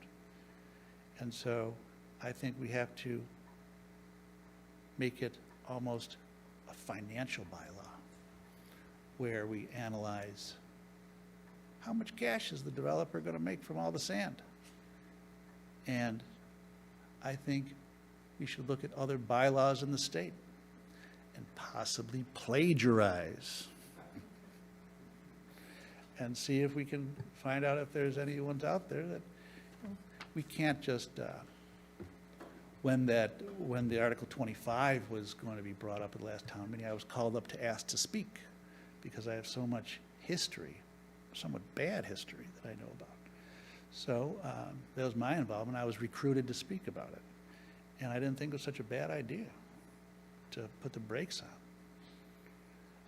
So then there was some selectmen that didn't want that to move forward. The town, the planning department, you can't, when you say that you're going to stop building, when you say you're going to stop sand and gravel, that means planning has failed. People have jobs in town that get paid by planning. And so when these knee-jerk reactions, Article 25, where we're going to stop everything, that's why we're here. There was a deal made where we'll not move forward with Article 25 if we can do this bylaw committee. So to answer your question, I think there has to be financial standards set up where we figure out how much is being made. And I think that the topography And I don't really have it all figured out, to be straight with you. Because how can we look at a project where they're just tearing out humongous hills, and we know what's going on here? And looking at the topography, maybe you're only allowed to take out so much based on topography, and maybe not to remove certain amounts of hills. But I think that that has to be analyzed. Yeah, Ms. Gray? Beth? Thanks. My question has to do with, well, first of all, I feel your skepticism. I kind of understand it. My question has to do with the fact that this committee is going to be working a lot with the selection of a consulting firm and then working with that consulting firm. So I'd like to know what you think would be a good composition of a consulting firm. What kinds of characteristics should there be in that consulting firm? And just what do you think would help the town of Plymouth help you get past your skepticism about whether or not this is actually worth it? Well, from the zoning board perspective, we have one consultant that when Home Depot was built, and he said if we have a if we have commercial development at this Home Depot, people in North Plymouth aren't going to be able to flush their toilets. And what was the name of that consulting firm there, Dave? So there's been one consulting firm that is excellent. And I've kept all of their, most of the stuff on the ZBA gets recycled, 99% of it. But this one consulting firm, I keep all their memos because it's so decent in relation to the impact of water. And I can't tell you the name of the consulting, but it's kind of like feeling something out. Like, there's been tons of consulting firms I've seen and worked with, but one worked because I believed them. And so basically you're going to have to earn my trust. Sorry. Which isn't, because I'm so scarred, it's going to be a little rough on me, so to answer your question. Ms. Holmes? Good evening, Mr. Conroy. So thank you for putting your name forward. I'm a gal that's from Vermont. Most of you all know that I was born and raised there. I've been in Plymouth for about probably 20 years now. So having come from a place with what used to be the only independent congressman, Bernie Sanders, I think that there's great value in a contrarian on boards and committees and a skeptic to kind of see the other side of things. Mm-hmm. So I guess my question would be, outside of being an attorney, but being on the role of the ZBA,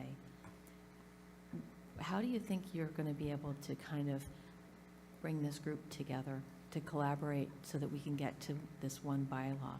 Knowing that I share your concern around our bylaws not being supported, because in South Plymouth, as you well know, we have an ongoing issue with clear cutting of our trees on the ponds for views. And it's becoming, it's a real problem for the water quality also.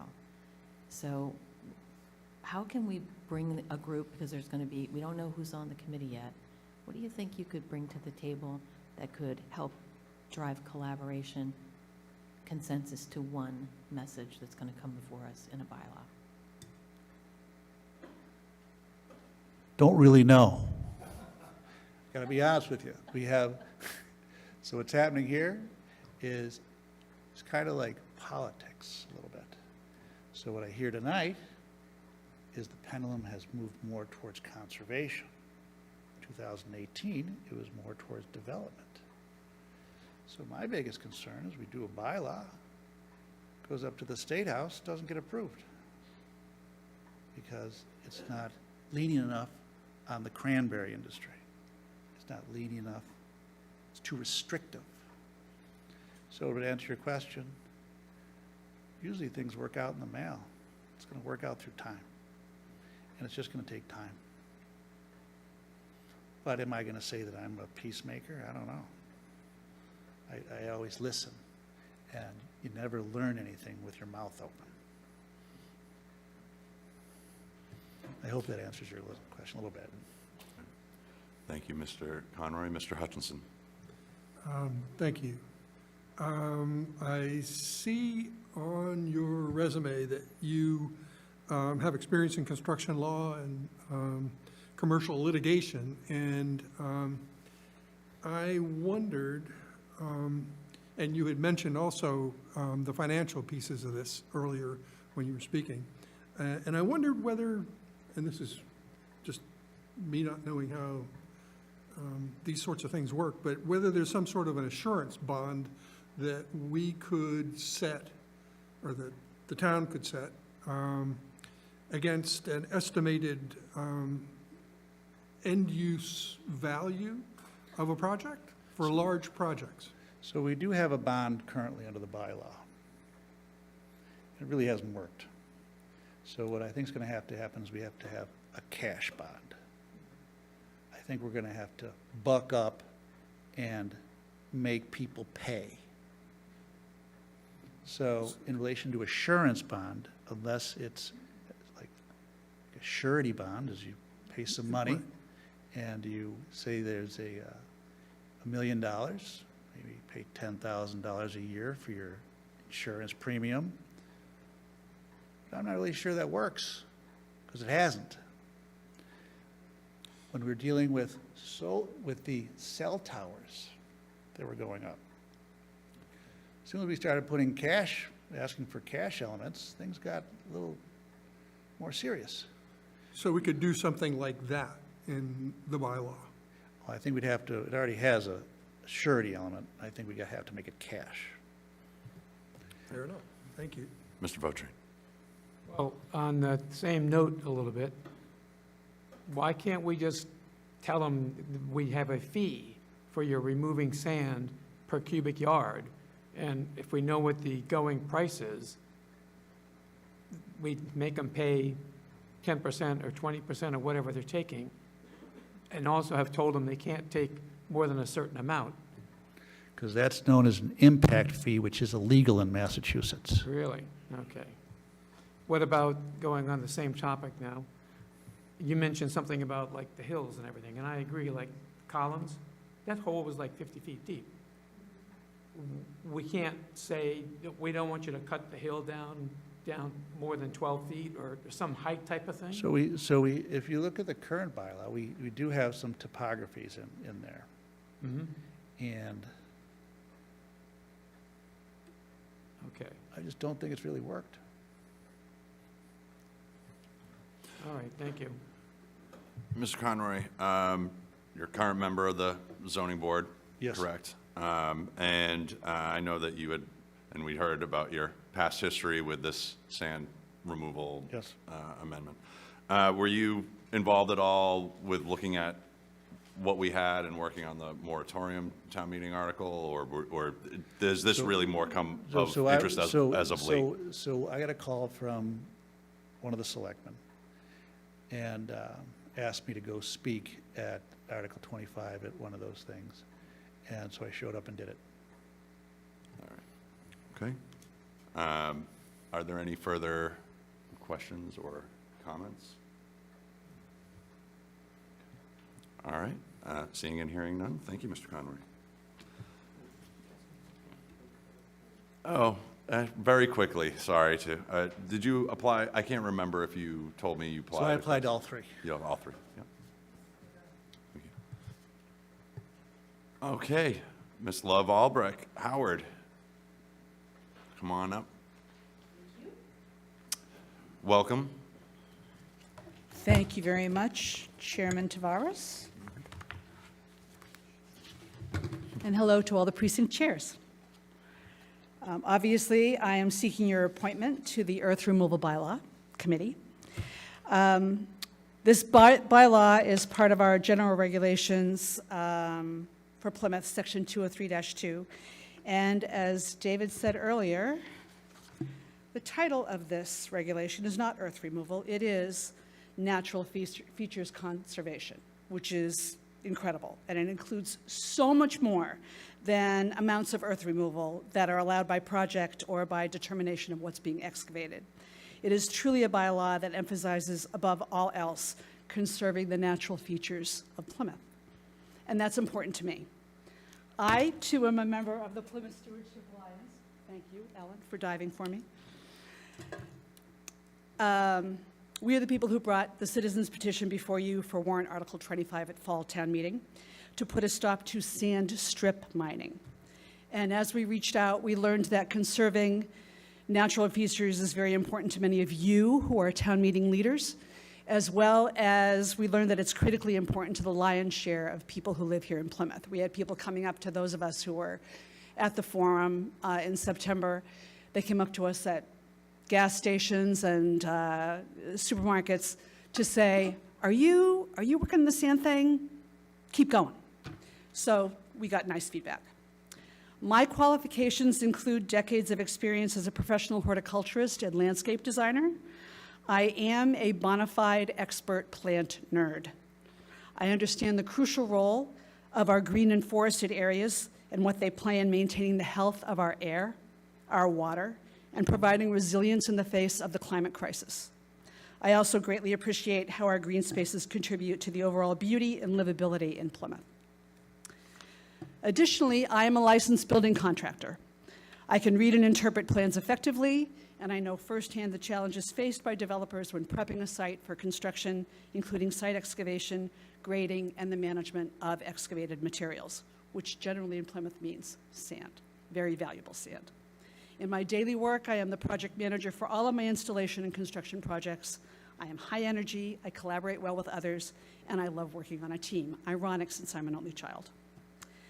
Though I have not yet officially served on any town committees for Plymouth, I have contributed to several Sustainable Plymouth initiatives, including authoring the Dirty Dozen of Plymouth Invasive Plants booklet that you have in front of all of you, and giving direction and input on the recently printed Your Yard brochure, which is also floating around. Your Yard is part of Sustaining Plymouth, or it can be. And I'm currently working with Plymouth's Open Space Committee and the Trails Working Group in designing and installing pollinator gardens to link our green spaces. I am excited to get the Earth Removal Bylaw Committee's work underway, and I would love to be a part of it. So I would graciously appreciate your vote, and I thank you very much for your consideration. Thank you. I am not one to break tradition, so Mrs. Adelman, with your question, please. What needs to be fixed in this present bylaw? Thank you, Pat. Well, it's hard to follow who I'm following here because they gave so many great answers. There's a section that allows certain cubic yardages that are allowed to be withdrawn and moved off the site for certain projects, like single-family home, 1,000 cubic yards. Multifamily homes, more than that. I actually think that a lot of those numbers are too conservative and could be be given a little more leeway, and I know that because I do single home construction. And then there are the areas where it needs a lot more enforcement. Our bylaw is really pretty darn good, as David exactly said. It's 17 pages printed at space and a half, and it's very comprehensive. And it starts with careful tree removal. I mean, it literally talks about our natural features and how critical it is. We have seen a problem with enforcement. There's a problem, we don't have enough staff. We need people. Joe, you asked the question, how do we know how much has been withdrawn? It's self-reporting, so we really don't, but there are new technologies that have just come available. They utilize LiDAR, and they can do it before, if they haven't started drilling, mining already. They can do it before of the topo, even before the trees are removed. And then when they're done with the site, do another one and get the delta. So that technology is becoming available to us now. So at some point, we'll be able to calculate that. We can't currently, it is self-reporting. And it's very frustrating to us to see something like a 10 Collins Ave, like you mentioned, going deeper and deeper. They actually cut and dug into groundwater, and that is illegal, and it's against our bylaws. There just needs to be quite a bit of revision relative to process and watching what they're doing. And we keep hearing that we don't have the staffing. We need to make determinations to get the staffing, because this is very important. Did that help, Pat?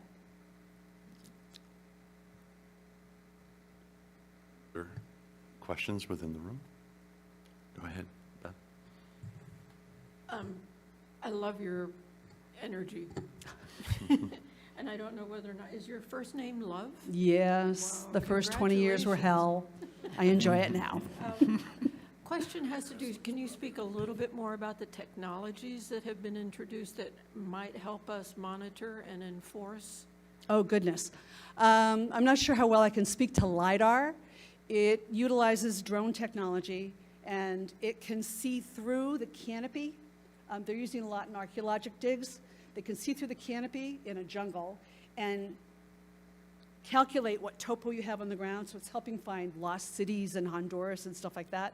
But I just heard last week that locally in Kingston, they're starting to use it for before and after site preparation, so that if they say we're taking out 200,000 cubic yards and they actually find out later that they took out 1,200,000 yards, we then have definitive information to say,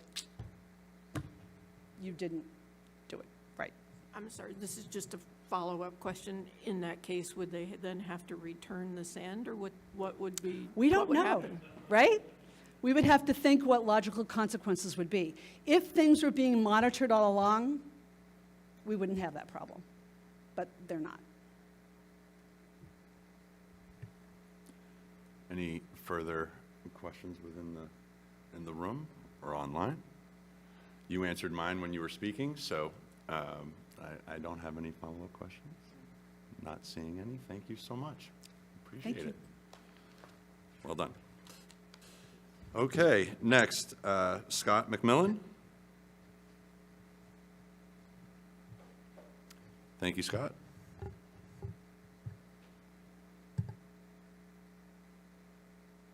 Thank you.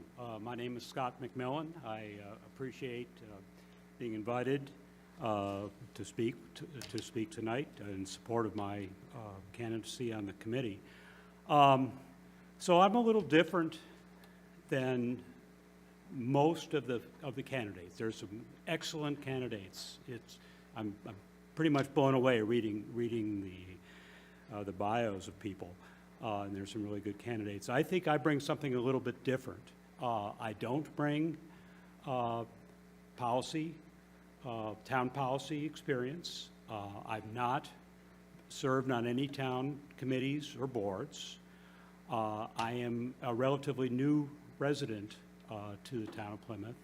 But what I do bring is a 42-year career in environmental hydrogeology. And associated environmental consulting, environmental issues. At the same time, I'm passionate about the environment, and I'm a recent resident of Plymouth. I've lived here only for 3 years.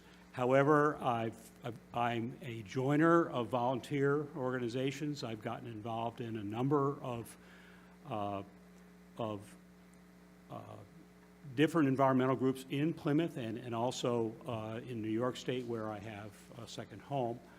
I'm involved with my precinct with Joe Hutchinson. I live in Red Brook development in Precinct 17. I've gotten to know David, and I work with Hampton. I'm not part of the Plymouth Stewardship Alliance, because I know that'll be a question. And I have applied to all 3 boards, so get that out of the way. So I'm making a second career of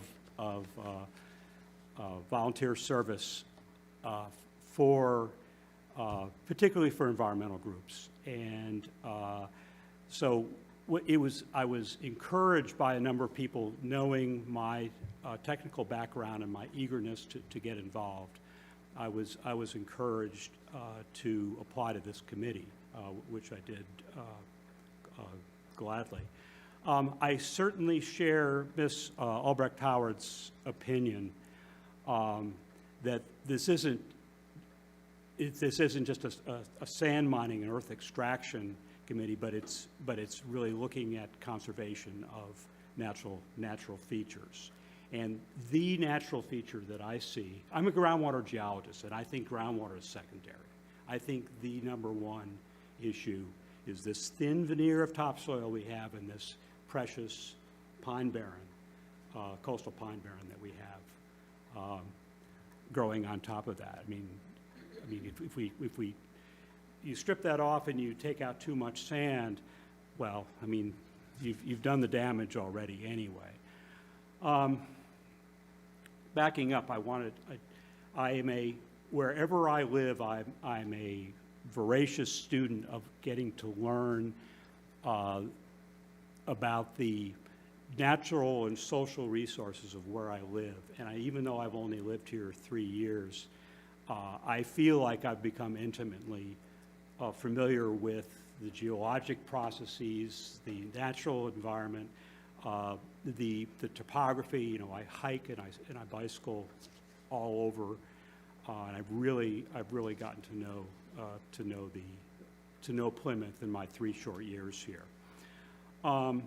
Just a little bit about my career. As I said, I'm a trained groundwater geologist. I worked my entire career for several environmental consulting firms. I worked for primarily the private sector. I worked for the bad guys that were creating the pollution, and I was able to make the balance between consulting with them how to clean up to the required standards, even though it was going to cost them money, and they were ultimately the bad guys. And I became doing good science and good project management. I was able to get their trust and be a trusted advisor, but at the same time have a good outcome.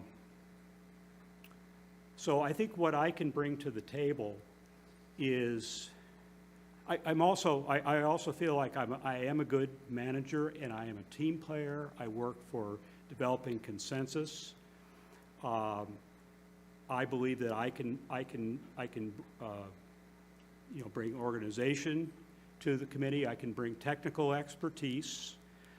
I can bring and knowledge of the environment, and work towards developing consensus on the committee. I think we have many people here that know a whole lot more than I do about the policy and the nature of the bylaws in Plymouth. And I'm the first to admit, I'm learning, but I don't have the background that those people do. But I think I can complement that expertise.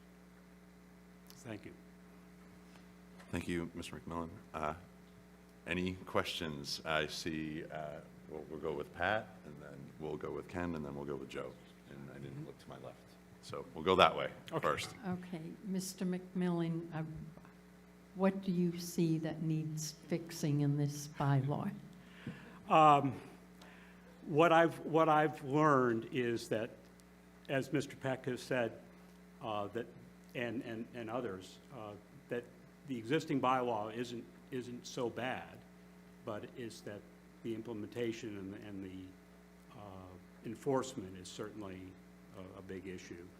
I mean, this is ultimately, sand extraction is a financial issue. I mean, pure and simple. It's just it's a financial transaction, and I think you know, as others have said, if bonding, if the mechanism of bonding that we have now is inadequate, then that needs to be looked at strongly. And there needs to be, if we can't find a way to make enforcement work effectively, then we failed.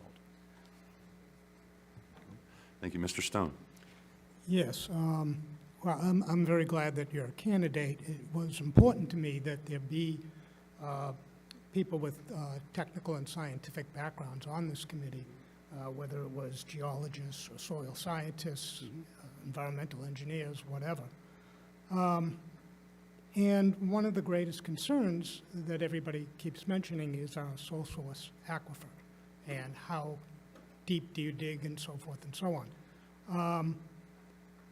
And, you know, where you dig in this town depends upon what you're dealing with. There are places in this town like Manmet where you're digging in rock. Right. There's other places where you're digging in clay. There's other places where you're digging in sand. And so I wonder if there's a role for geologic guidelines in these bylaws, and if so, what would you see them to be?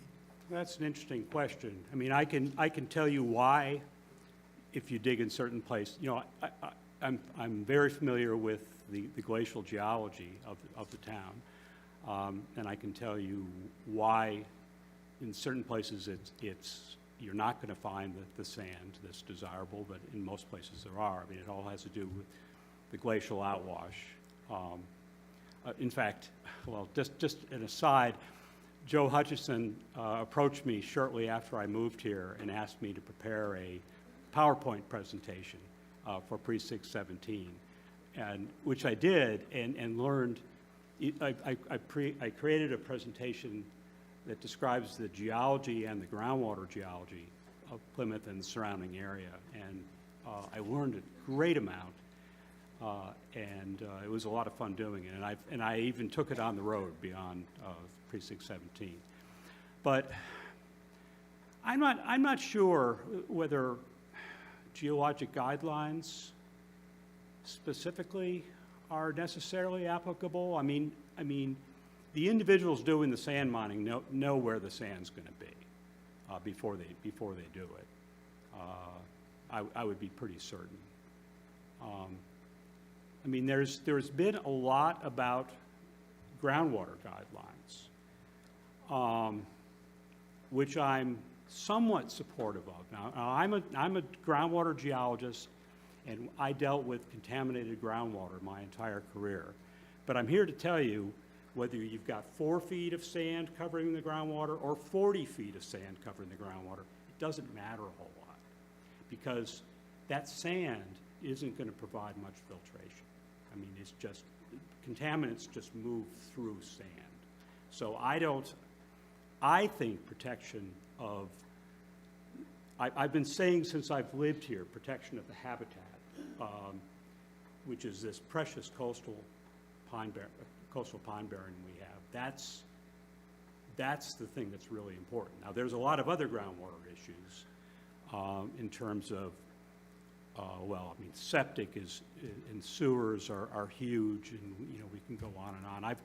That's one of the things I've gotten very involved with here is both with Sustainable Plymouth, and then we have a sustainability group within Redbrook, and we're dealing with water quality in ponds in particular, and ponds and groundwater are intimately related. But I'm going a little bit astray from your question, I realize.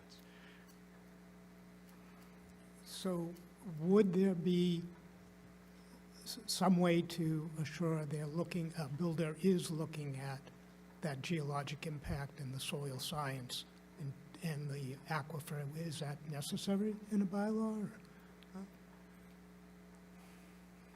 I don't know yet. Yeah, I mean, I'll be honest. I just don't know yet. I would really want to get into the issues.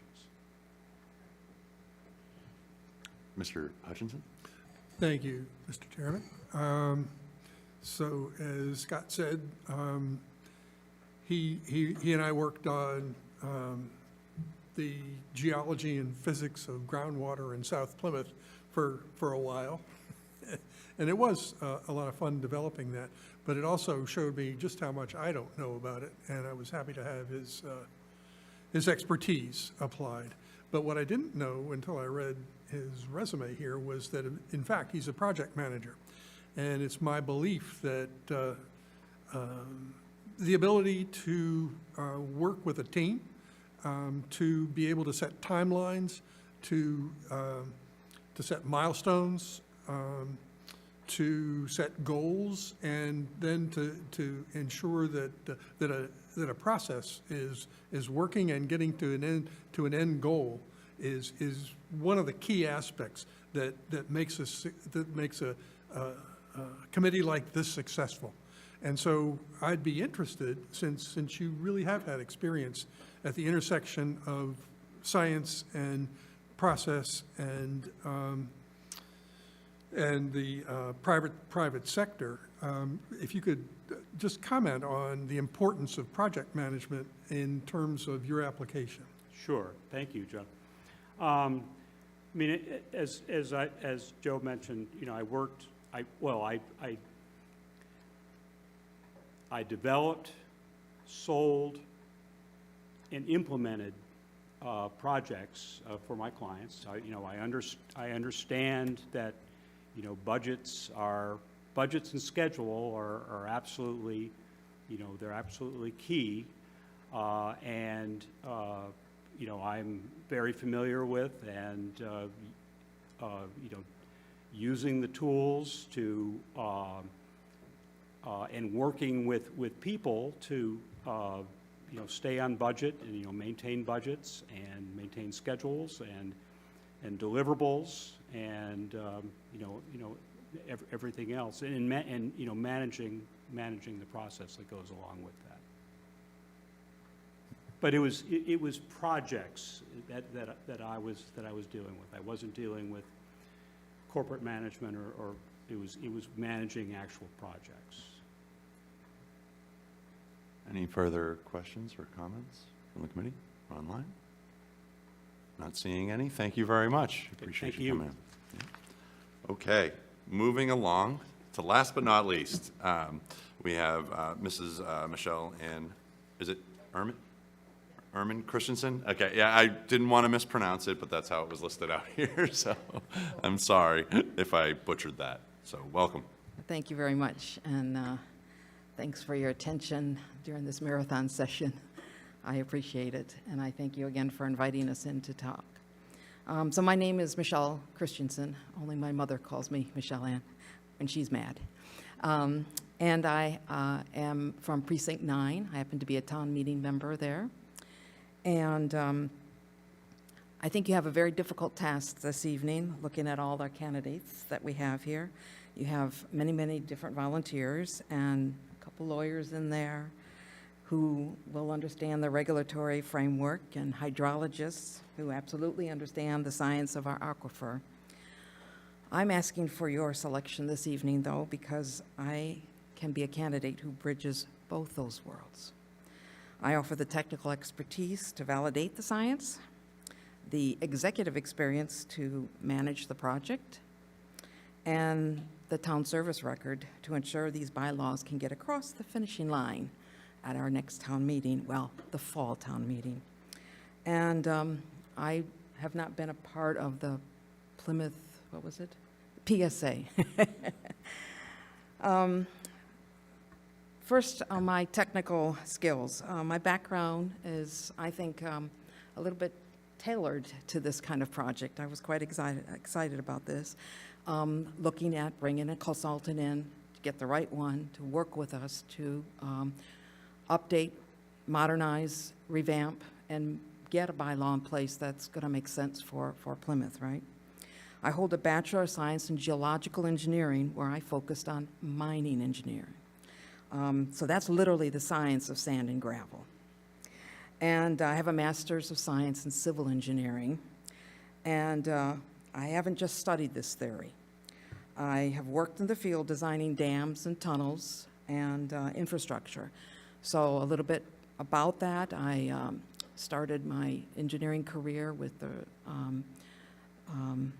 the laboratory up in Corel, Cold Regions Research Engineer Laboratory in Lebanon, New Hampshire. Met my husband, he's Danish. Off we went to Denmark. Denmark absolutely has Greenland as part of it.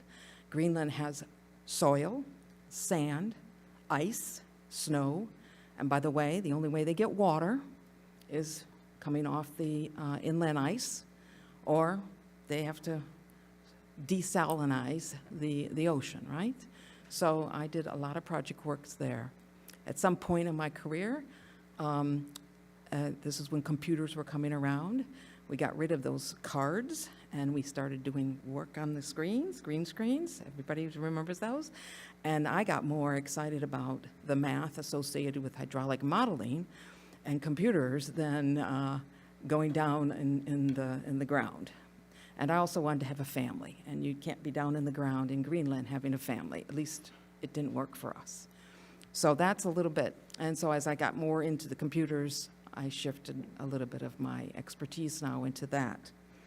So as we look at bringing on the consultants, they're going to come and present data to us on soil stability, water tables, all this kind of stuff, right? I don't just accept things when I look at data.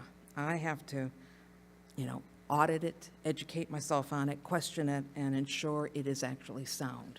So that's a little bit about my personality. My leadership, executive leadership. So we're not just writing this bylaw, as I mentioned. We're going to be managing a process to get to the end of the job. In my corporate career, I served as an executive vice president, to give an example, so I know how to manage what I call multidisciplinary teams, people made up of all different personalities, and we've seen a lot of those this evening. And I think it will be fun. It's going to be a fun group to get together. I grew a sales organization from 4 million to 18 million. I did that very successfully. And so getting consultants and holding them accountable to timelines and deliverables is, of course, part of that as you're building teams. This committee needs to move efficiently, and I want to bring those project management skills to bear. I call it my toolkit to ensure that that happens. Finally, a little bit about my local perspective here. I've been in Plymouth 5 years now, and we moved from Acton, Boxborough, so I'm very familiar with high taxes, bedroom communities, and I sat and listened to the select board meeting this week and went, uh-oh, we're heading towards bedroom community. We need more commercial. So I am very much in favor of doing everything we can to continue development, commercial development, and we're going to have growth, but we need to be smart about our growth. We need to be smart and allow the developers to come in and work with them. So as a current vice chair of the Comprehensive Wastewater Management, as one of the groups that I could use my skills on, and as a town meeting member, I understand and I'm beginning to really, really get down deep into how Plymouth's infrastructure decisions are made. I'm also a board member of the Herring Pond Watershed Association, and because I'm, just like many of you here, deeply committed to our environmental protection. I know how to walk that fine line, though, between protecting our natural resources and supporting what I call necessary and physically sound economic development. We can't just go all the way over. We have to find the balance. And so when I look at myself and why I think I'll be a good candidate for the committee here is I don't think you need to choose between a scientist or a negotiator. I can offer you both. I'm ready to hit the ground running. I'm excited to try to do something here with it and get a draft that is scientifically sound, legally defensible. So we're going to need the help of the various lawyers that have spoken this evening, but it needs to be right for Plymouth. I'm not going anywhere. This is my community, my forever. I have lived in many countries and in Boulder, Colorado, and Acton, Massachusetts. I grew up in Michigan, was born in Quebec, lived in Denmark, and we chose here. And this is it. So my husband and I have looked at this and said, we like what we see, but there are things that can be tweaked but in a good way. And so that's what I want to be part of. And this is a committee, I think, in particular, making sure we get the right consultant who can work with us and understands our values and where we want to go. So, all right, so what changes to the bylaw? All right, I'll let you ask your question. Oh, you, okay. Yeah, don't break the streak. So- Thank you. So, Ms. Yeah. Edelman? What needs to be fixed in this bylaw? Okay, so every single point that came forward here is absolutely spot on. If you've gone through and read that as a civil engineer, in particular construction or development, it's, first I'll say the first thing. We all learn words matter. Written words matter. The word, necessary, so that's in there. Incidental. So you choose your correct words, right? But at the same time, whatever you put in needs to be enforceable. And it needs to be enforceable at an economic point that the town can afford to be enforceable.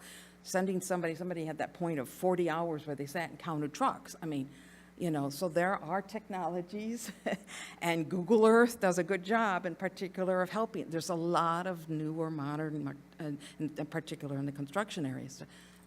We can, can we afford them? Can we get licenses for some of the technology to do it? That's what we'll have to work with the consultant to figure out what's the price point for that. But again, back to tightening up and making sure that the words matter, and can we enforce those words? Because it's useless to have a bylaw if you can't enforce it. And that's exactly what was it Conroy or whatever, yeah, he said, right? A little more negatively, but there is a way to do it in a positive sense, I think, so. And the other one also is, the first thing when I read it was, well, where's the money? Where's the money? Why are in my world, it's all following the money. Follow the money. And so if you can't enforce it and follow the money, that's the cash bond or whatever the bond scenarios are. And that's not my expertise. That's why I would rely on my legal team to assist that, or the consultant in particular. What have other towns done, right? I've gone and been snooping around and following it. He used the word plagiarize. I use the word creative borrowing. So, and the other one I think also is there are, the mandates to the depths to the aquifer. Ours is, I think, 4 feet. Many towns have 10 feet. We now have 10, that's correct. So the question is, are we happy? So, all right, so those are areas that, again, back to the words. Thank you. Any question? Catherine? Precinct 9 is in the house. I'm so happy that she's here. I did, in full disclosure, write a formal recommendation for her to sit here and do this so that you all see the great talent that we have. That's also town meeting member for Precinct 9, but I think would be really fantastic on the committee. So I don't typically endorse anybody, but I did write you have the copy of my recommendation, so I do have to kind of say that I'm coming to the table saying that I've already done that for Michelle. And I think that one of the things in my experience working with Michelle as a town meeting member that I think she highlighted here briefly, but I think it's something that wasn't, many people have that spoke, but I think it's going to be critical in this committee to serve, to make sure that you're bringing the balance of development. We really need to make sure that we're bringing the balance of development. Mm-hmm. And I know full well, because I worked with Michelle on the Atlantic Golf Course activity as I worked with Hampton Watkins. And so we don't want to discourage development, but we do want to make sure that it's appropriately placed. I think that one of the things that I like that you said is your experience around bringing people to the table. Yeah. And leading great teams. And Eric Cody, I think also, you also Yeah. spoke about that. Yeah. I think that's also going to be some of the things that we have to, as a body, look at when we're voting these people in, is to understand how they're going to actually work together so that we can make sure that we get something we can vote on. So I guess my question for you is, in all the experience that you've had, can you provide an instance where you were working with a committee where things were challenging and it wasn't going well? And how did you actually bring those folks together so that you could come to a successful end? Okay, so, yeah, that's a good question. So if you take certain sales organizations, or if you take project teams, right, where there could be conflicting personalities, or they're just not understanding the direction, or they want to lead in a different direction. So sometimes you have to take a step back and maybe chop up the direction, meaning make it smaller steps so that somebody is able to follow along. You know, whether it's the motivation that needs to be there, or whether it's the personality of, hey, you have 2 ears for a reason and only 1 mouth. So, you know, maybe they're hogging, you know, whatever the distraction is that is not allowing the team to move forward. I also use the scenario, visualize, you know, you're all in a sailboat and you're all together. The boat is going to go, and if you don't all work together, or you're rowing the boat, right? But I like to use the sailboat because it tends to be quieter. And that means that there's only one captain, the hulsman, who's giving, you know, the direction, but everybody has to work together and trim the sails and you know, move off to one side to the other side, whatever the scenario is, right? So you see those, but again, if they don't understand their task, they don't understand the steps to get to the end of the task, and that's usually what it is. Sometimes they think, I'm going to go here and get right there. No, there's about 30 tasks on the way, and so you might have to help them see that. Now, in this, we're going to have so many skills, I think, good skills, solid skills that understand it. Somebody made the question, I hope we're going to see some developers, you know. I think that's a good point. I think that we're going to have to make sure that if we don't have what I'm going to use the developers in the group, then we have to go solicit and talk to people who are. We can't just sit in our little cozy world of this committee and work on this bylaw with the consultant without making sure that we feel we've covered all the angles. And so whether that's going out and getting that feedback before we bring a draft, or a draft, whatever the scenario is. So, but that's the kind of thing you're looking at, is to make sure each person understands their orders, what their role is, you know, how are you going to get to end a goal, what is our end goal? And I think that's one of the things as a committee we have to decide. So, yeah. Mr. Hutchinson. Thank you, Mr. Chairman.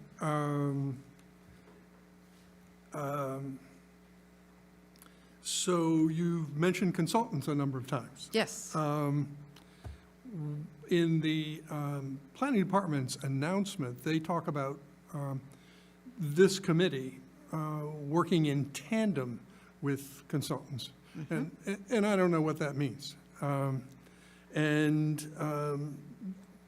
me, when we talked about this across time, this committee was going to be comprised of technically oriented contributors who would manage themselves.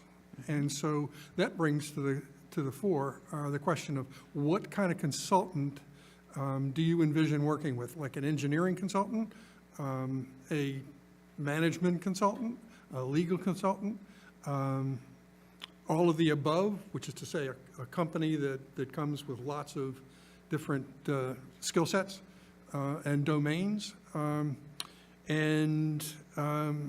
what level of independence do you see this committee having from the consultants themselves, which is to say,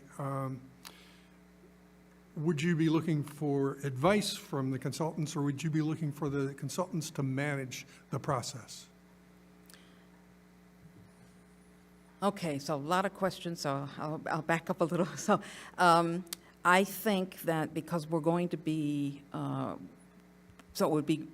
because we're going to be specifically looking at the bylaws, we understand the holes that can be in our bylaws, but we're looking for consultants that have maybe previously done this, and whether it's a single person or multiple people in the organization, where we'll call them a consulting firm kind of thing. So they may be bringing different people to the table. I'm not sure if it's, as I mentioned, a single person with the skills, but I don't have a legal skills. I don't, I can certainly take a jab at writing legally, but I would always run it through legal. Now, I don't think that the consultant doesn't necessarily need to be legal. They need to be familiar with how town bylaws are put together, and maybe have done this, because many other towns have already gone through, specifically to sand and gravel, some of them. So, it could be scientific, it could be, I don't know, it probably would be an engineer. I would definitely see some technical background, but not necessarily. Because you can have enough scientific background and still have the logic that's there. So, it's kind of a mixture of them, I would say. Now, would they be working alone? I think the key word there was in tandem. And I think in tandem means together with us. So I'm not, we will be looking for them to give us advice, because whatever we write, we don't want to be back in the same problem that we are in 5 years or 10 years. Again, the words matter, so whatever we put down is going to be important. So I would definitely be looking for them to coach and advise us on it. And that could be them writing, or that could be us writing at the same time. I mean, we have to work together as a group and decide that, I think. Sure. I might have misspoke on what the word was, tandem, but working in, the sense of it was working in parallel with. Yes. And I just didn't know where to put that, and I didn't mean to put you on the spot. Okay, that's all right. No, but it was a good question, because I don't see us each in parallel, sitting here working and then trying to, Right, no. We're one team working together. And they can be advising us. I would be looking at case studies in particular. What did they do in those case studies?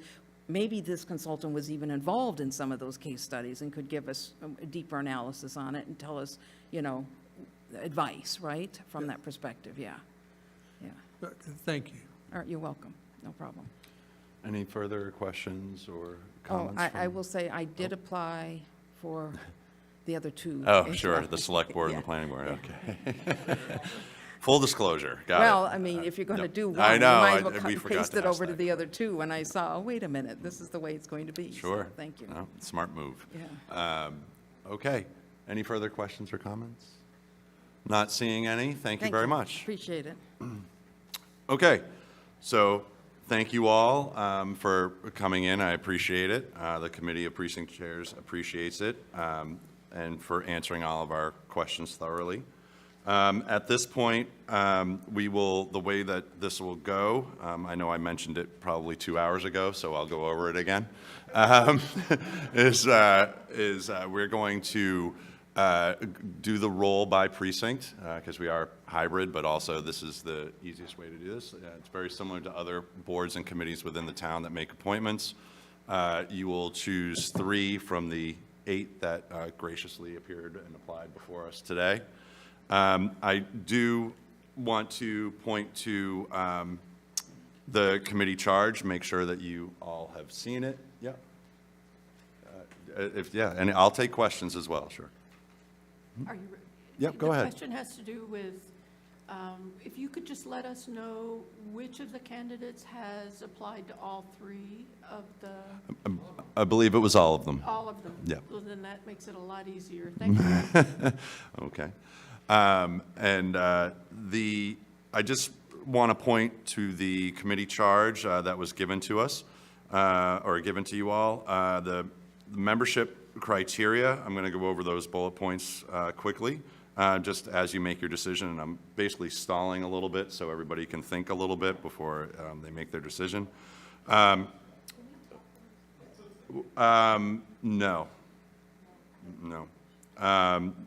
We are looking for all members must be residents of Plymouth. No member may be an elected official except for town meeting members. No member may serve simultaneously on any of the appointing bodies. Only 1 member per organization, e.g. advocacy groups, businesses, or boards. Applicants must identify their affiliations with any environmental, agricultural, or economic development organizations. Preference shall be given to individuals, so shall, again, words matter, be given to individuals with experience in geotechnical science, engineering, particularly geotechnical or civil, legal or legislative work related to land use, zoning, or environmental regulation. They are looking for a diversity goal of the committee, including residents that may not otherwise have a formal role in town policymaking, in order to expand participation and ensure the interests of the broader Plymouth community are represented. So at this point, Kristen, let me know if, as we're going through, you didn't quite, because it is going to be 3 names from each person. If you don't get something, we'll pause and continue on. Kristen, myself, Pat, and Wrestling all have tally sheets in front of us, so God help us if it doesn't add up. We'll be here for another 2. Okay, so I'll start with Precinct 1, Chris Pratt. Certainly, I just want to say that I was duly impressed with all of the candidates tonight and their experiences and their profiles, so exceptional candidates for this committee. My 3 candidates are Mr. Eric Cody, Ms. Love Albrecht Howard, and Ms. Michelle Christensen. Thank you. Precinct 2 is myself, Love Albrecht Howard, Scott McMillan, and Michelle Christensen. I gotta tally my own. Sorry. That's I know, I'm sorry. And Precinct 3. Precinct 3, thank you, Mr. Chairman. My selections are Hampton Watkins, Eric Cody, and Love Albrecht Howard. Okay. Precinct 4. My choices are Hampton Watkins, Love Albright Howard, and Michelle Ann Irvin Christensen. Precinct 5.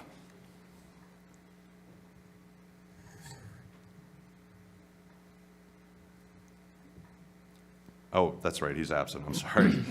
Precinct 6. It's been a long evening. My choices are David Peck, Eric Cody, and Michelle Christensen.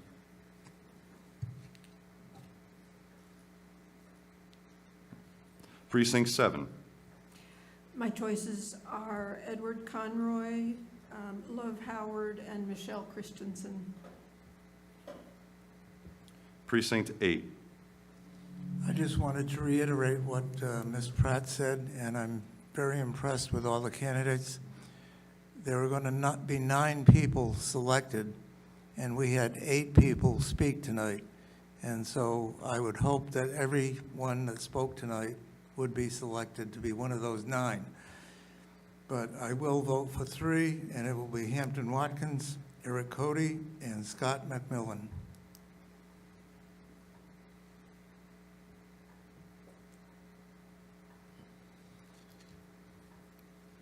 Sorry, you have no idea how much work this is. Okay, Precinct 9. Yes, I do. So I'm just thrilled that we got so many people that came forward to request to be on this committee.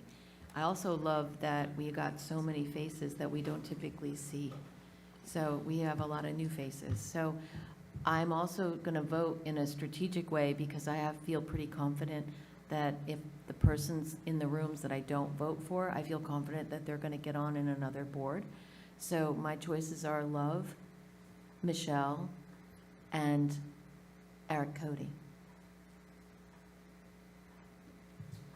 Precinct 10. Precinct 10, Mr. Watkins, Mr. Cody, and Ms. Howard. Precinct 11. Precinct 11, just like to thank all the candidates again tonight for their presentations. So my votes are going to be Miss Michelle Ann Christensen, Mr. Ed Conroy, and Mr. Eric Cody. Thank you. Precinct 12. My choice is Michelle Christensen, Edward Conroy, and Love Howard. Precinct 13.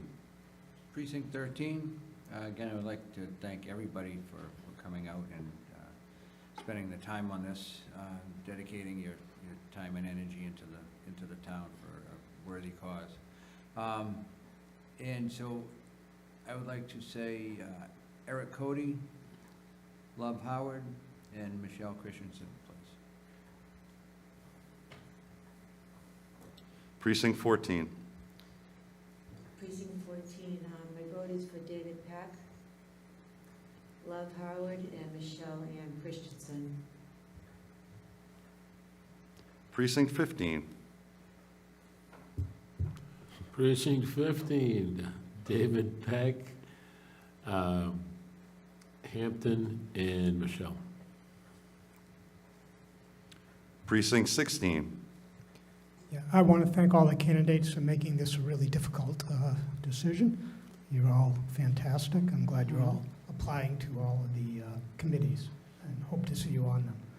I will vote for Eric Cody, Love Howard, and Michelle Christensen. Precinct 17. I echo Ken's sentiments about everybody's efforts. And I'd vote for Mr. McMillan, Hampton, and Love. Precinct 18. Thanks, Matt. Yeah, I think everybody did an excellent job.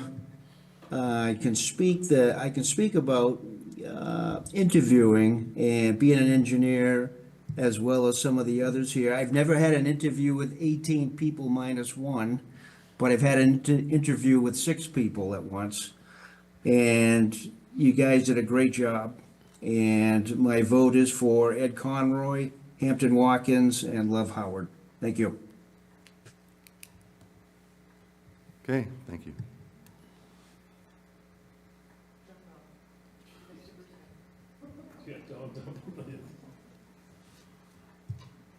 Hold on, we're all doing higher math here. It's pretty mature. Should have done this on the computer in Excel and spit it right out. That's right.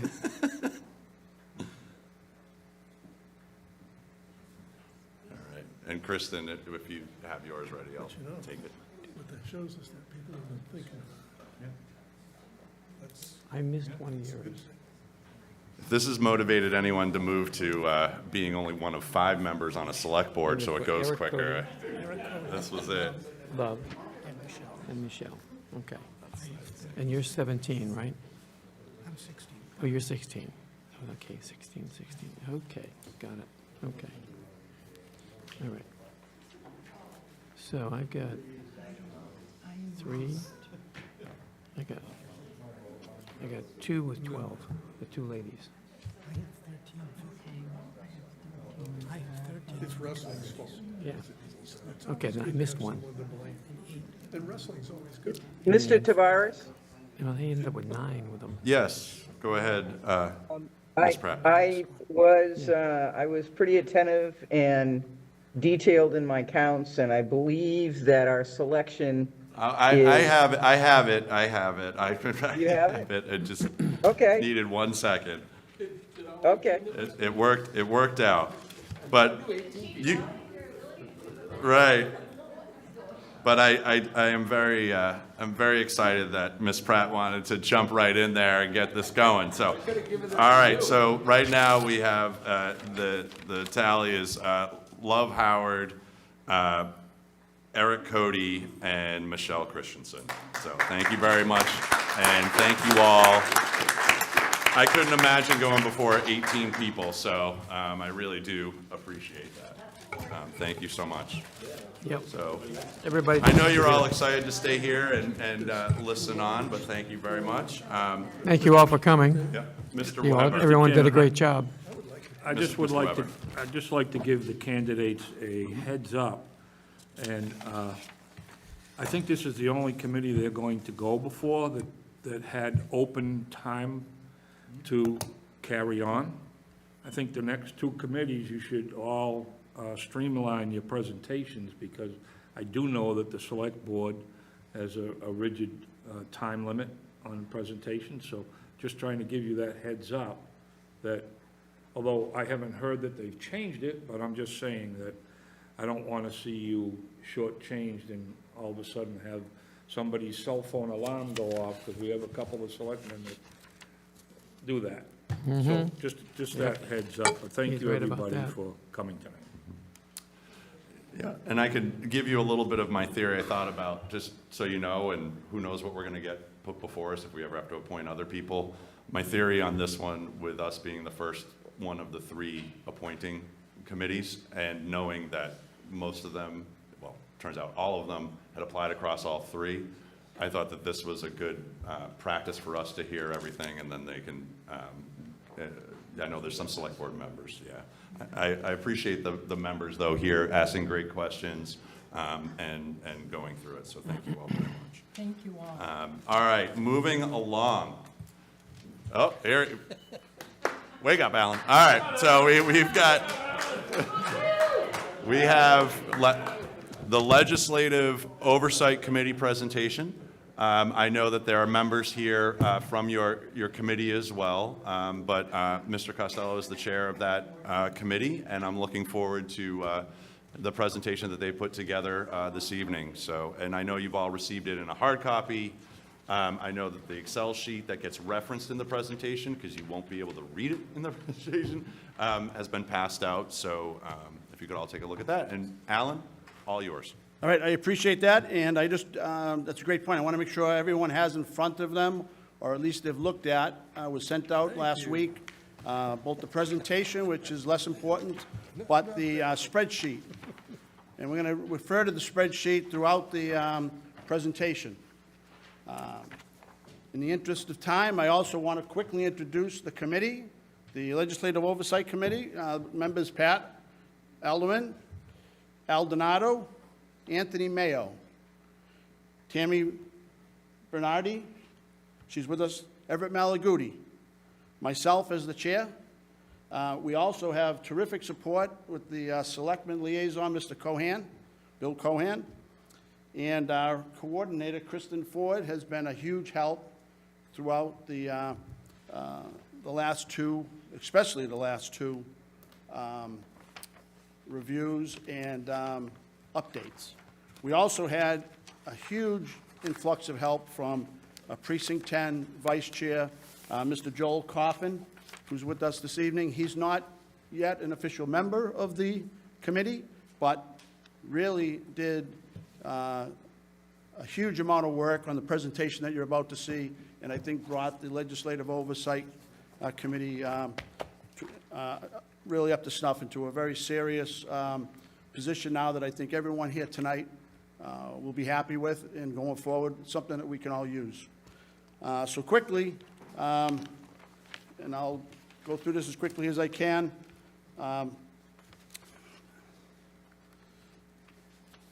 Strengthening the legislative oversight, transparency, and town appropriations. Now, we've all heard about the Legislative Oversight Committee for years, and Mr. Cohan, Ms. Pratt was around at the beginning. I was at the beginning, Ms. Holmes, Mr. Brewster, and it's gone through several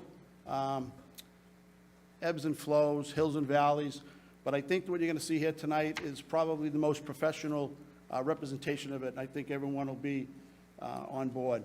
Okay, so the goal, right back from the very beginning, when this was talked about by this committee, back when Ms. Pratt was the chair, was to ensure taxpayer dollars are tracked, reported, and used effectively within town meeting approval of articles.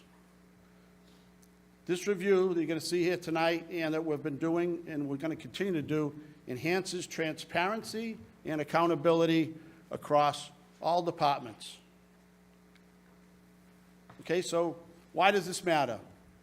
Each annual town meeting appropriates significant funds for community priorities. We all know that. We just came out last month of a town meeting. Tracking methods in the past have varied across departments, town departments, resulting in inconsistent reporting of article appropriations. That was one of the things that drove us to have this committee, and we've identified that, and we've made some good corrections.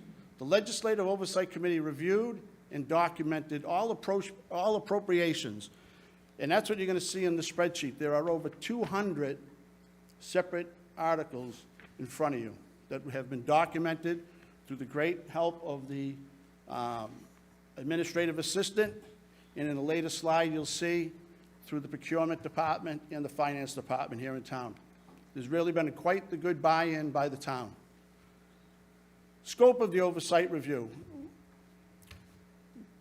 We as a committee have reviewed all articles appropriated through 2024, and that's excluding 2025, and we'll talk about that in a future slide.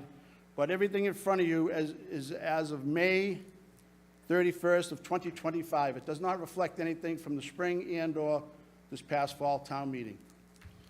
However, June 2026, and unfortunately that gets a little ahead of ourselves, but June, take it from me, June 2026 presentation will include the 2025 article updates.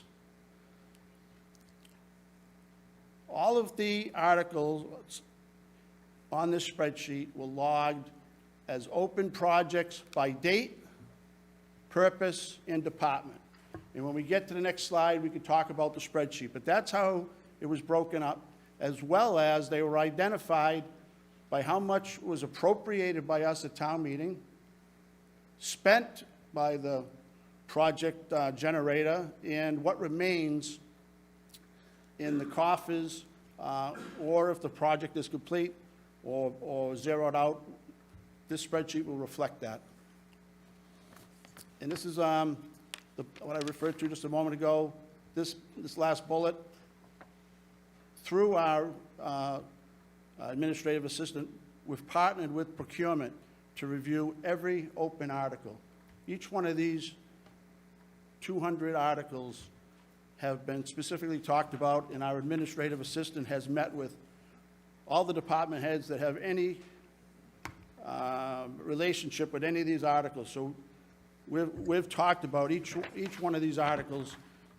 So all this information you're going to see is relatively or very current as of May.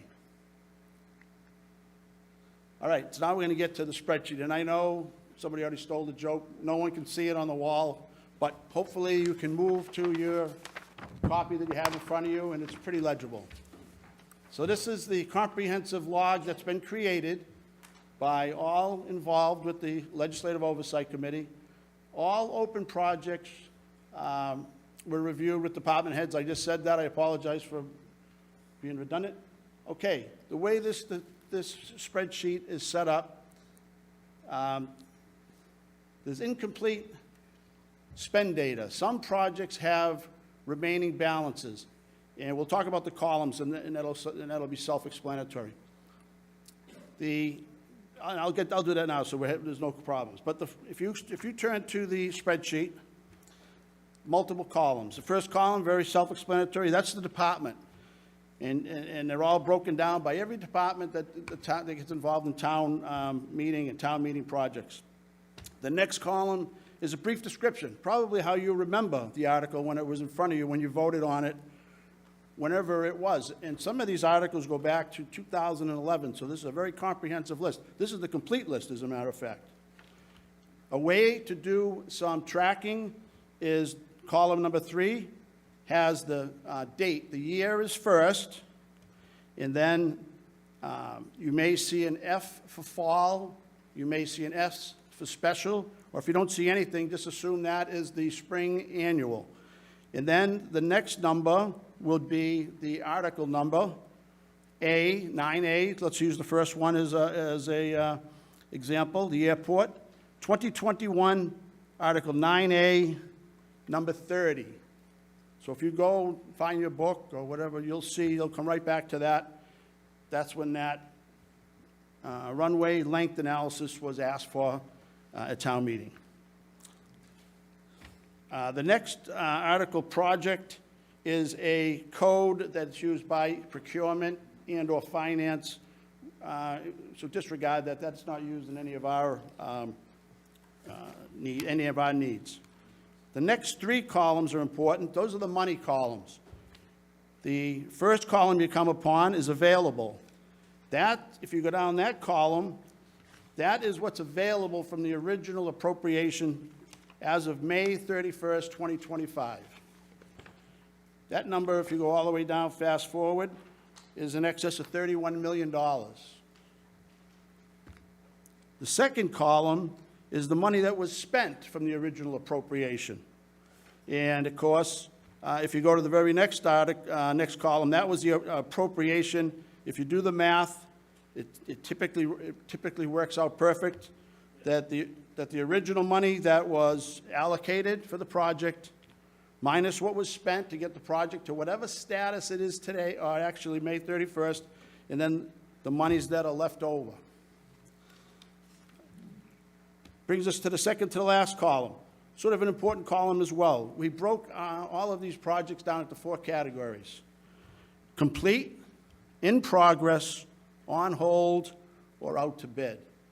The interesting thing about this spreadsheet is there's 36 articles here today that are complete. They'll come off in July. So you'll see that reflected as you do the math. But 36 of these articles, it's encouraging, have been completed and there may be some monies left over, but the project is complete. And then the most important column, in my opinion, for anyone that's tracking these articles, whether you're a resident or you're a town meeting member, it's actually a note or a couple of notes that might tell you where the article stands, if it's held up, why it's held up, if it's very close to being done, if it needs a part, if it needs we're waiting on a truck to be delivered, but the notes are pretty informational, and we're going to talk about in one of the next slides, we've gotten a buy-in from the town where there's going to be an update on that note column twice a year at the very minimum, all going forward from today on. So that wraps up, at least at this stage, the spreadsheet. We're going to talk about it a little bit further, but just to move through the presentation quickly. Okay, the tracking challenge and solution. This is really what prompted this whole committee. Was access to information was limited for town meeting members. Over the years, people used to ask about where's this project, how far along is it done yet? Sometimes it was a surprise, sometimes the person next to you knew a little bit about the person next to you knew something, but now we have it all in one place, all comprehensive information. Twice a year reporting that will be made available to town meeting members. That's what I just talked about. The town has working with us, is going to make sure that this is updated the very minimum twice a year. What happened in the past, we all knew what it was, or we felt we knew what it was. Some departments use spreadsheets, others manual notes or verbal updates. All of that will now, again, I don't want to beat a dead horse, but now will all be consolidated in the spreadsheet. And then one of the other very, very nice features of all this work back and forth in the building here and with the different people that work here daily is procurement and the Legislative Oversight Committee now share data, improving a consistency with the information that you will now have on hand and use as a tool prior to any future town meeting or any future financial or town issue decision that you have to make. The information should be very, very current and at your fingertips. So we're building a better system, and then the hope would be that this committee continues its buy-in and we keep this going. What has happened now, we've developed a centralized tracking system for appropriations and expenditures. And as you can tell by the graph, new projects are added after town meeting. Department heads provide updates. I reviewable by town meeting members through this document. This document will also appear, I might have missed this on the last slide, but this is going to appear on the Committee of Precinct Chairs website. We're going to have our own tab, and this will be accessible by you, the town meeting member, town residents, and it will be updated periodically, but no less than 2 times a year. And the status updates will be very important. This new policy assigns clear departmental responsibility for reporting. Hopefully, no longer will there be gaps in the information. Okay, and I've touched on this a few times. It will require biannual updates to the Legislative Oversight Committee. We're now we're in the loop. We're going to find out what's going on and be able to report it back to you. This is sort of a neat slide, and again, this is, I apologize, difficult to read on the bottom at least. So this is going to, this whole exercise promotes fiscal responsibility and data-driven decisions. I can see myself, I can see hopefully others, referring to this document a week or so prior to every town meeting coming down the pike. You'll be able to make some decisions based on what this document tells you in a future town meeting. This exercise also has built trust and transparency with taxpayers. The taxpayers will no longer be up in the air about some projects. They could flip on to the Committee of Precinct Chairs website, review this document just like you and I. It identifies unused funds for closure, then reallocation. This one particular bullet was just used at the Select Board 3 weeks ago when they worked out on the spot a plan to solve some leaking in the Memorial Hall. They referred back to some articles from 2011 from this sheet.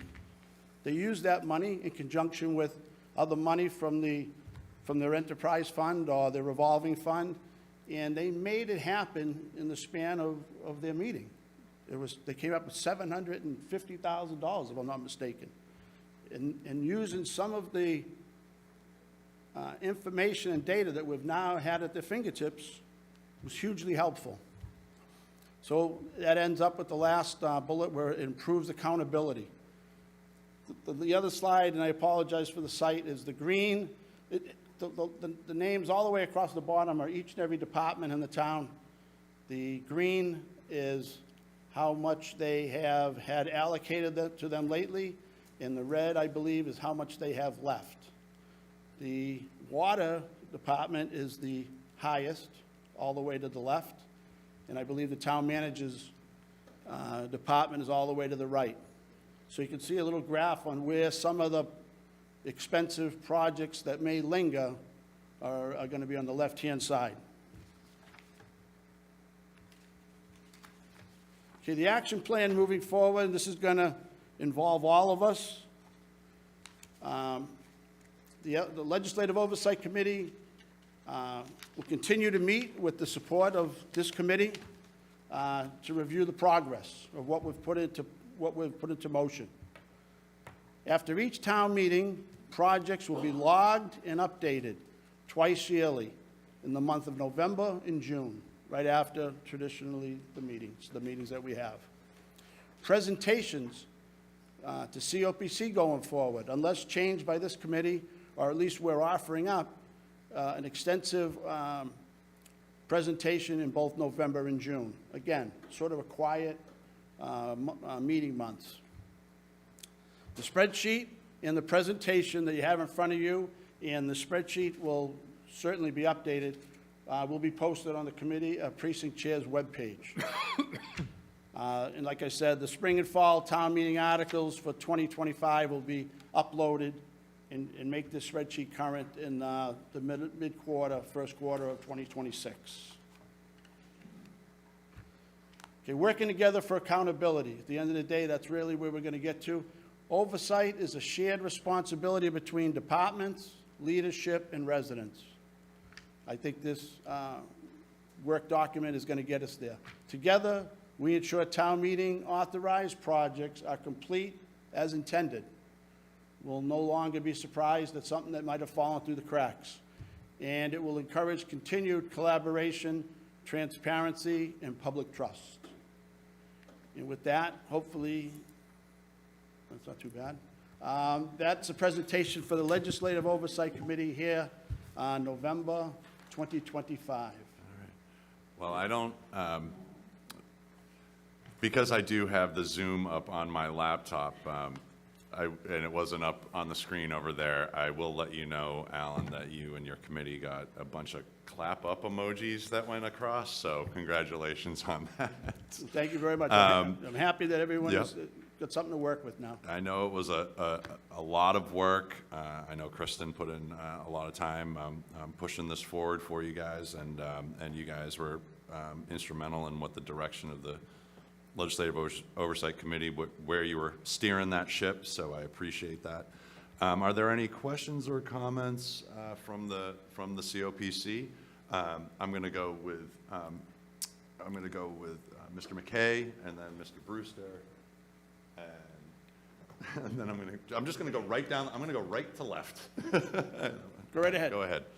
I wanted to reinforce the fact that I think this is great.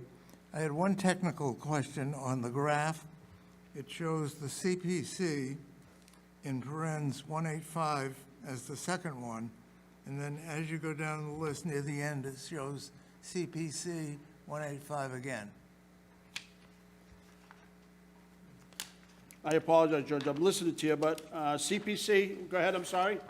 CPC 185 is the second one in, and then it's also... Simms House, open space? He's talking about the graph. Oh, the graph, okay, all right, I'm sorry.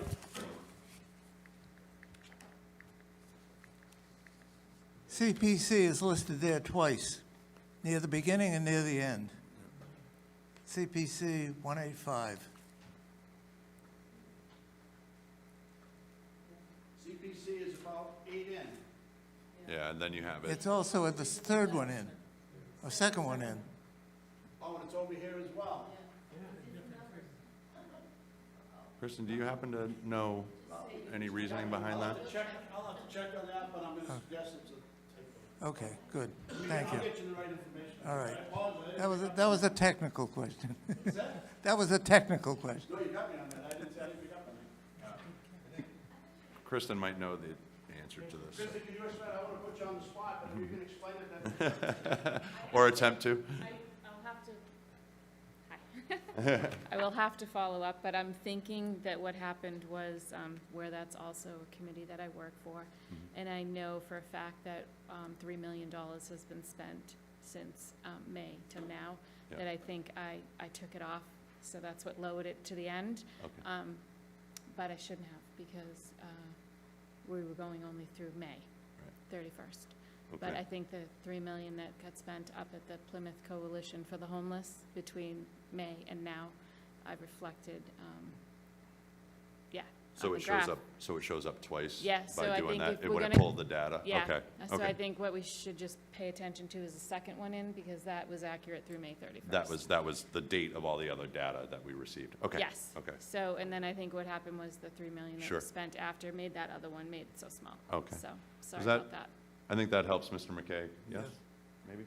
No, you weren't supposed to see that. Okay. I'm sorry, go ahead.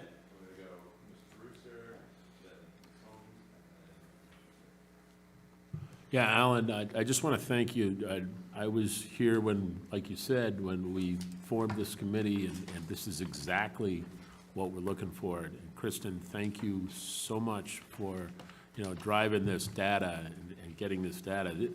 This is what every town meeting member needs to look at for every decision made, because we have no idea going into town meeting when we're voting on $280 million that, well, we spent this already on that project, I would have loved to have this,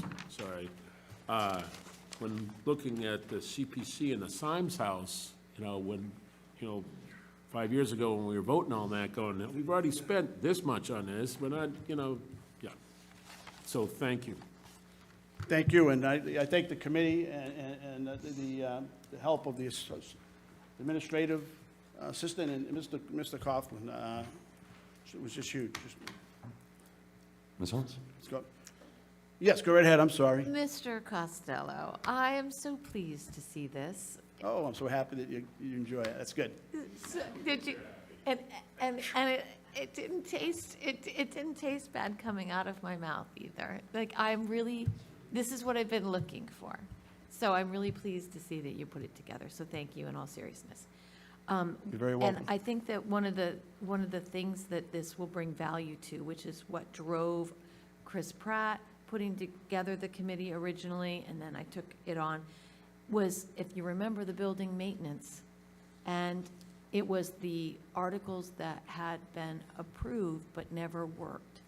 And so the transparency cannot be undervalued here, because had we as this committee been able to see the fact that we had improved, like the roof for the fire station as an example, and it was never processed, but the money was still there, those would have been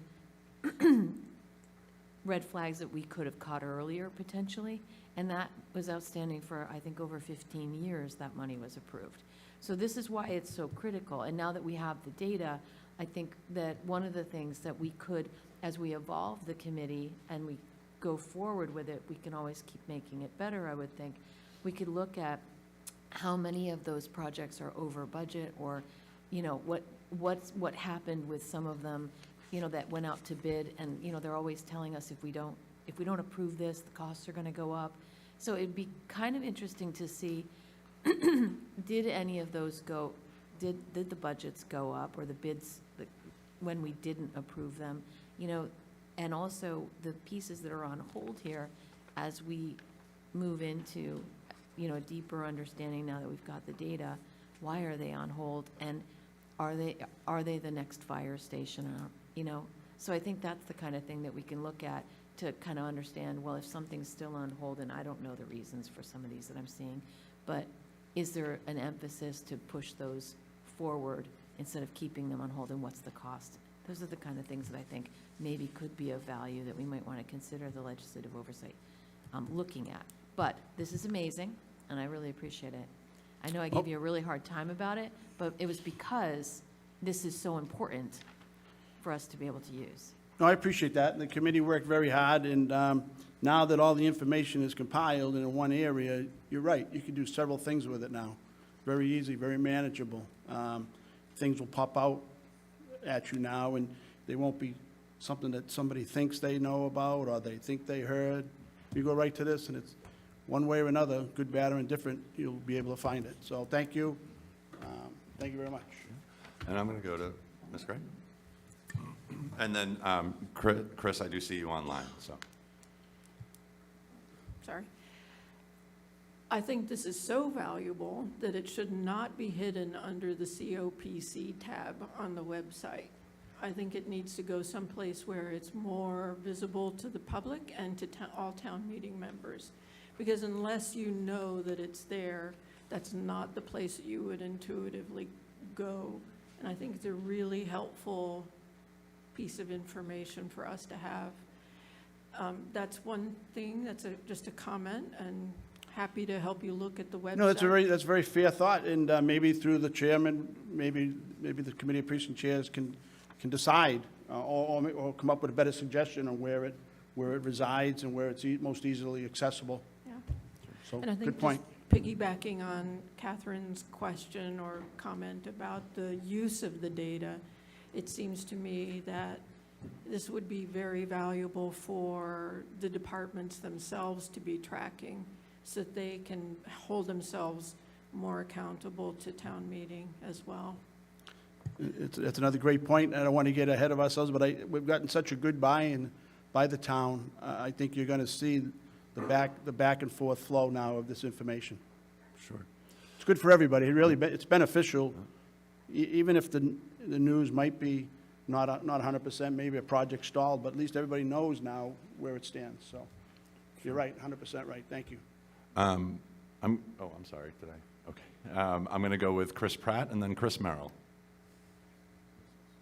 So, just want to say that it's been years since the inception of this legislative oversight requirement, and I want to, and a number of COPC administrations. So, what it showed us was that there were a number of aspects, not just looking or investigating into the progress of an article, but creating a process that didn't exist.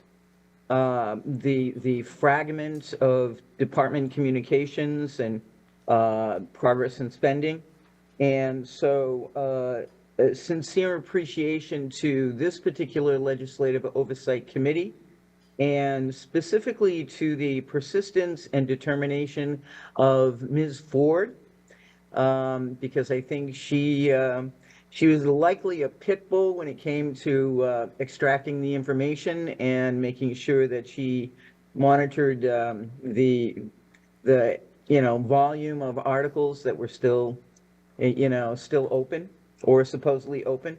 So the one minor technical glitch, Ms. Ford, is something that doesn't weigh in my mind at all. And again, thank you so much for working so diligently to put this together. Thanks to the Legislative Oversight Committee for creating the process, because more than the numbers, we now have communication with town departments, and the flow of information, being able to keep this updated as we go forward with future appropriations is going to be paramount to, as everyone else has said, how we make our decisions. So again, my sincerest appreciation.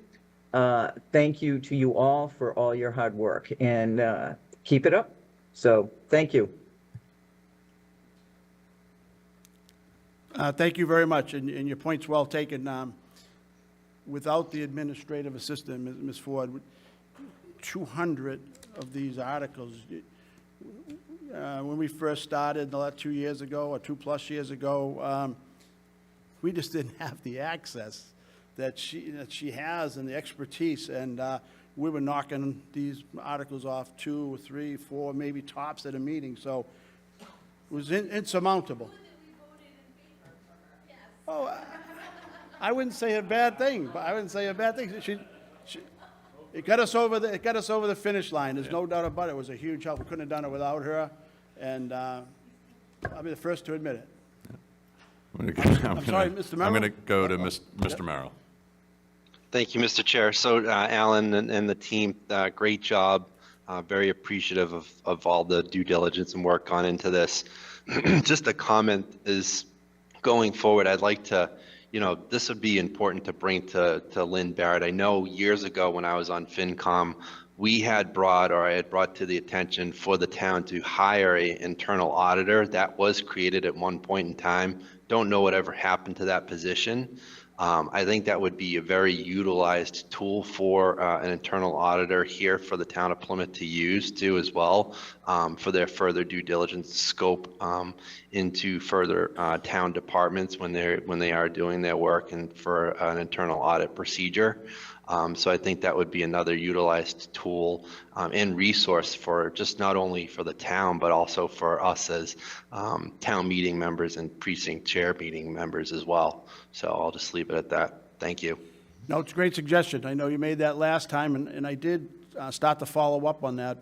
And I'll make sure now that we have the final document, we get Lynn to the very next meeting and find out exactly where we stand with that. Thank you.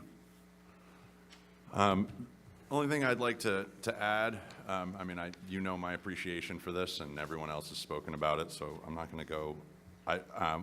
My biggest appreciation on this document, though, is the fact that I know we can access some of this, this information through Burke's Law and stuff like that, but you've made a document that the citizens of Plymouth, anyone of our neighbors that may not be involved in town meeting but is interested enough that they want to know where their money is, it's an easy enough document to read and they can follow it.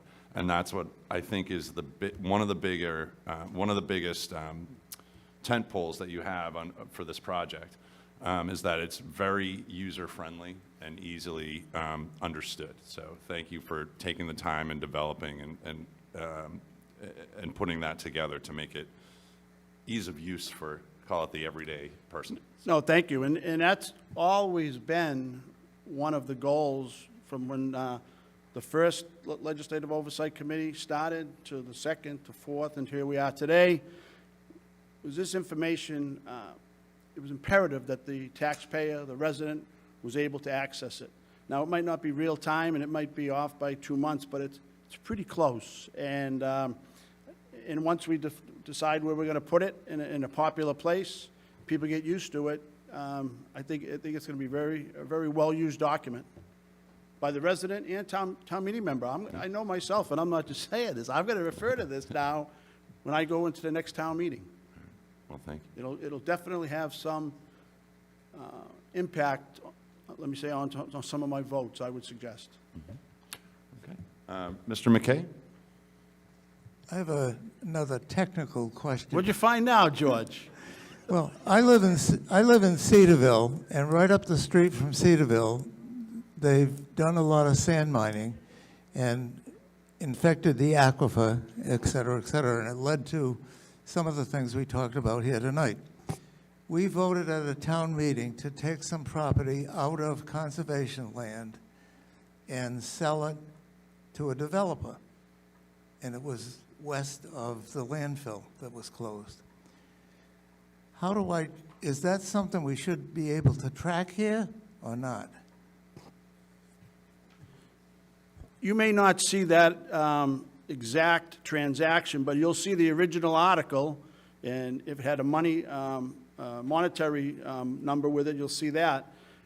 But at least you have the article in front of us, so if this committee decided to take that up, they could really pull this up and at least get a snapshot of where we are with that article, yes.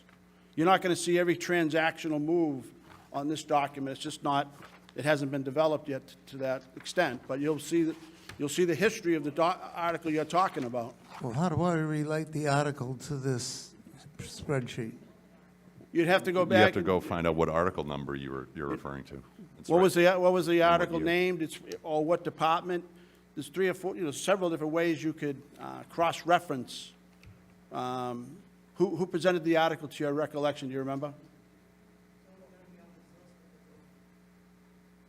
And That's the that other is thing. If also it's true. closed out, then you're right, it's maybe off this particular one, but going forward, you'll always be able to, any of these will always be on a document now, any of these articles. We do show closed and complete on this document, but as you're updating each Right. year, you're not going to see that anymore. You're gonna see Closed will those drop below. off. Yep. But in a historical file, you'll see this document. From here on in, they're all going to be listed. So I apologize. Maybe you're right. Maybe that article has already come off. But that's the beauty of this, not the beauty, but that's what this committee can now do. If anyone on this committee has an interest in past articles, now we have at least a benchmark to bring them up and start talking about them. All right. Any further questions or comments? All right. Not seeing any. Thank you, Alan. Appreciate it. All right, thank you very much, and thank you to the committee. Thank you, Kristen. Thank you, Joel. I think it was a success. Thank you. Job well done. Thank you. All right. So seeing how on the agenda it's 8:30, is there any new business? All right. Pat? It's a comment, not new business. Sure. Go, okay. I just want to congratulate Dale Weber for the Ed Santos Award. It was presented at the Select Board meeting, and I know everything Dale does at town meeting, but I didn't know all the hidden good stuff that he does. And we found out Tuesday night. Congratulations, Dale. Congratulations, Dale.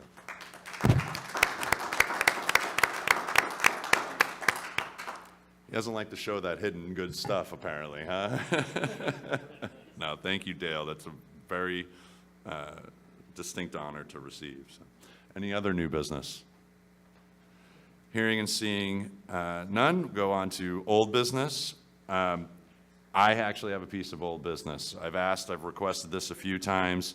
The League of Women Voters had requested that as we were going through our precincts, caucuses, that we get numbers for any promotional to like get out the vote local election signs. I've received feedback from 3 precincts.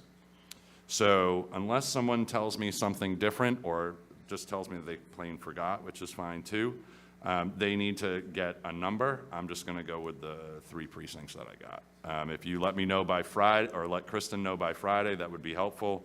Otherwise, I'm just going with the 3 precincts. All right. Chair, sir, sorry. Precincts 14 and 7 held a joint caucus. Okay. Whenever that was, in October. Yeah, I have 14's number to 7. Is that like a split number between the 2? No, Oh. Precinct 7. Yep. There were 4 people who were interested. Perfect. All right. Thank you so much. Okay, and in precinct 4, whoop, too close. 1 person, me, Okay, I'm the that's one who fine. puts them Even out. if it's 1, that's all I need to know. They just Okay, want I put out 3. So, What was your deadline again, Mr. Kitchen? well, it was a while ago, but Friday, I'm going to give you. I'll give you this Friday. Just tomorrow. You got it. informal poll. I don't think you need to make it a public meeting. Yeah. I appreciate that. Thank you so much. Any other old business? Hearing and seeing none, I am going to wish everyone here on the committee, because we are in America's hometown, a happy Thanksgiving. We got a little bit of a, pretty decent-sized parade coming up on Saturday. I hope to see you all there. Any public comment? Hearing and seeing none. Motion to close. Second. Approved. Good evening. Happy Thanksgiving. Thank you. Thanks. Happy Thanksgiving.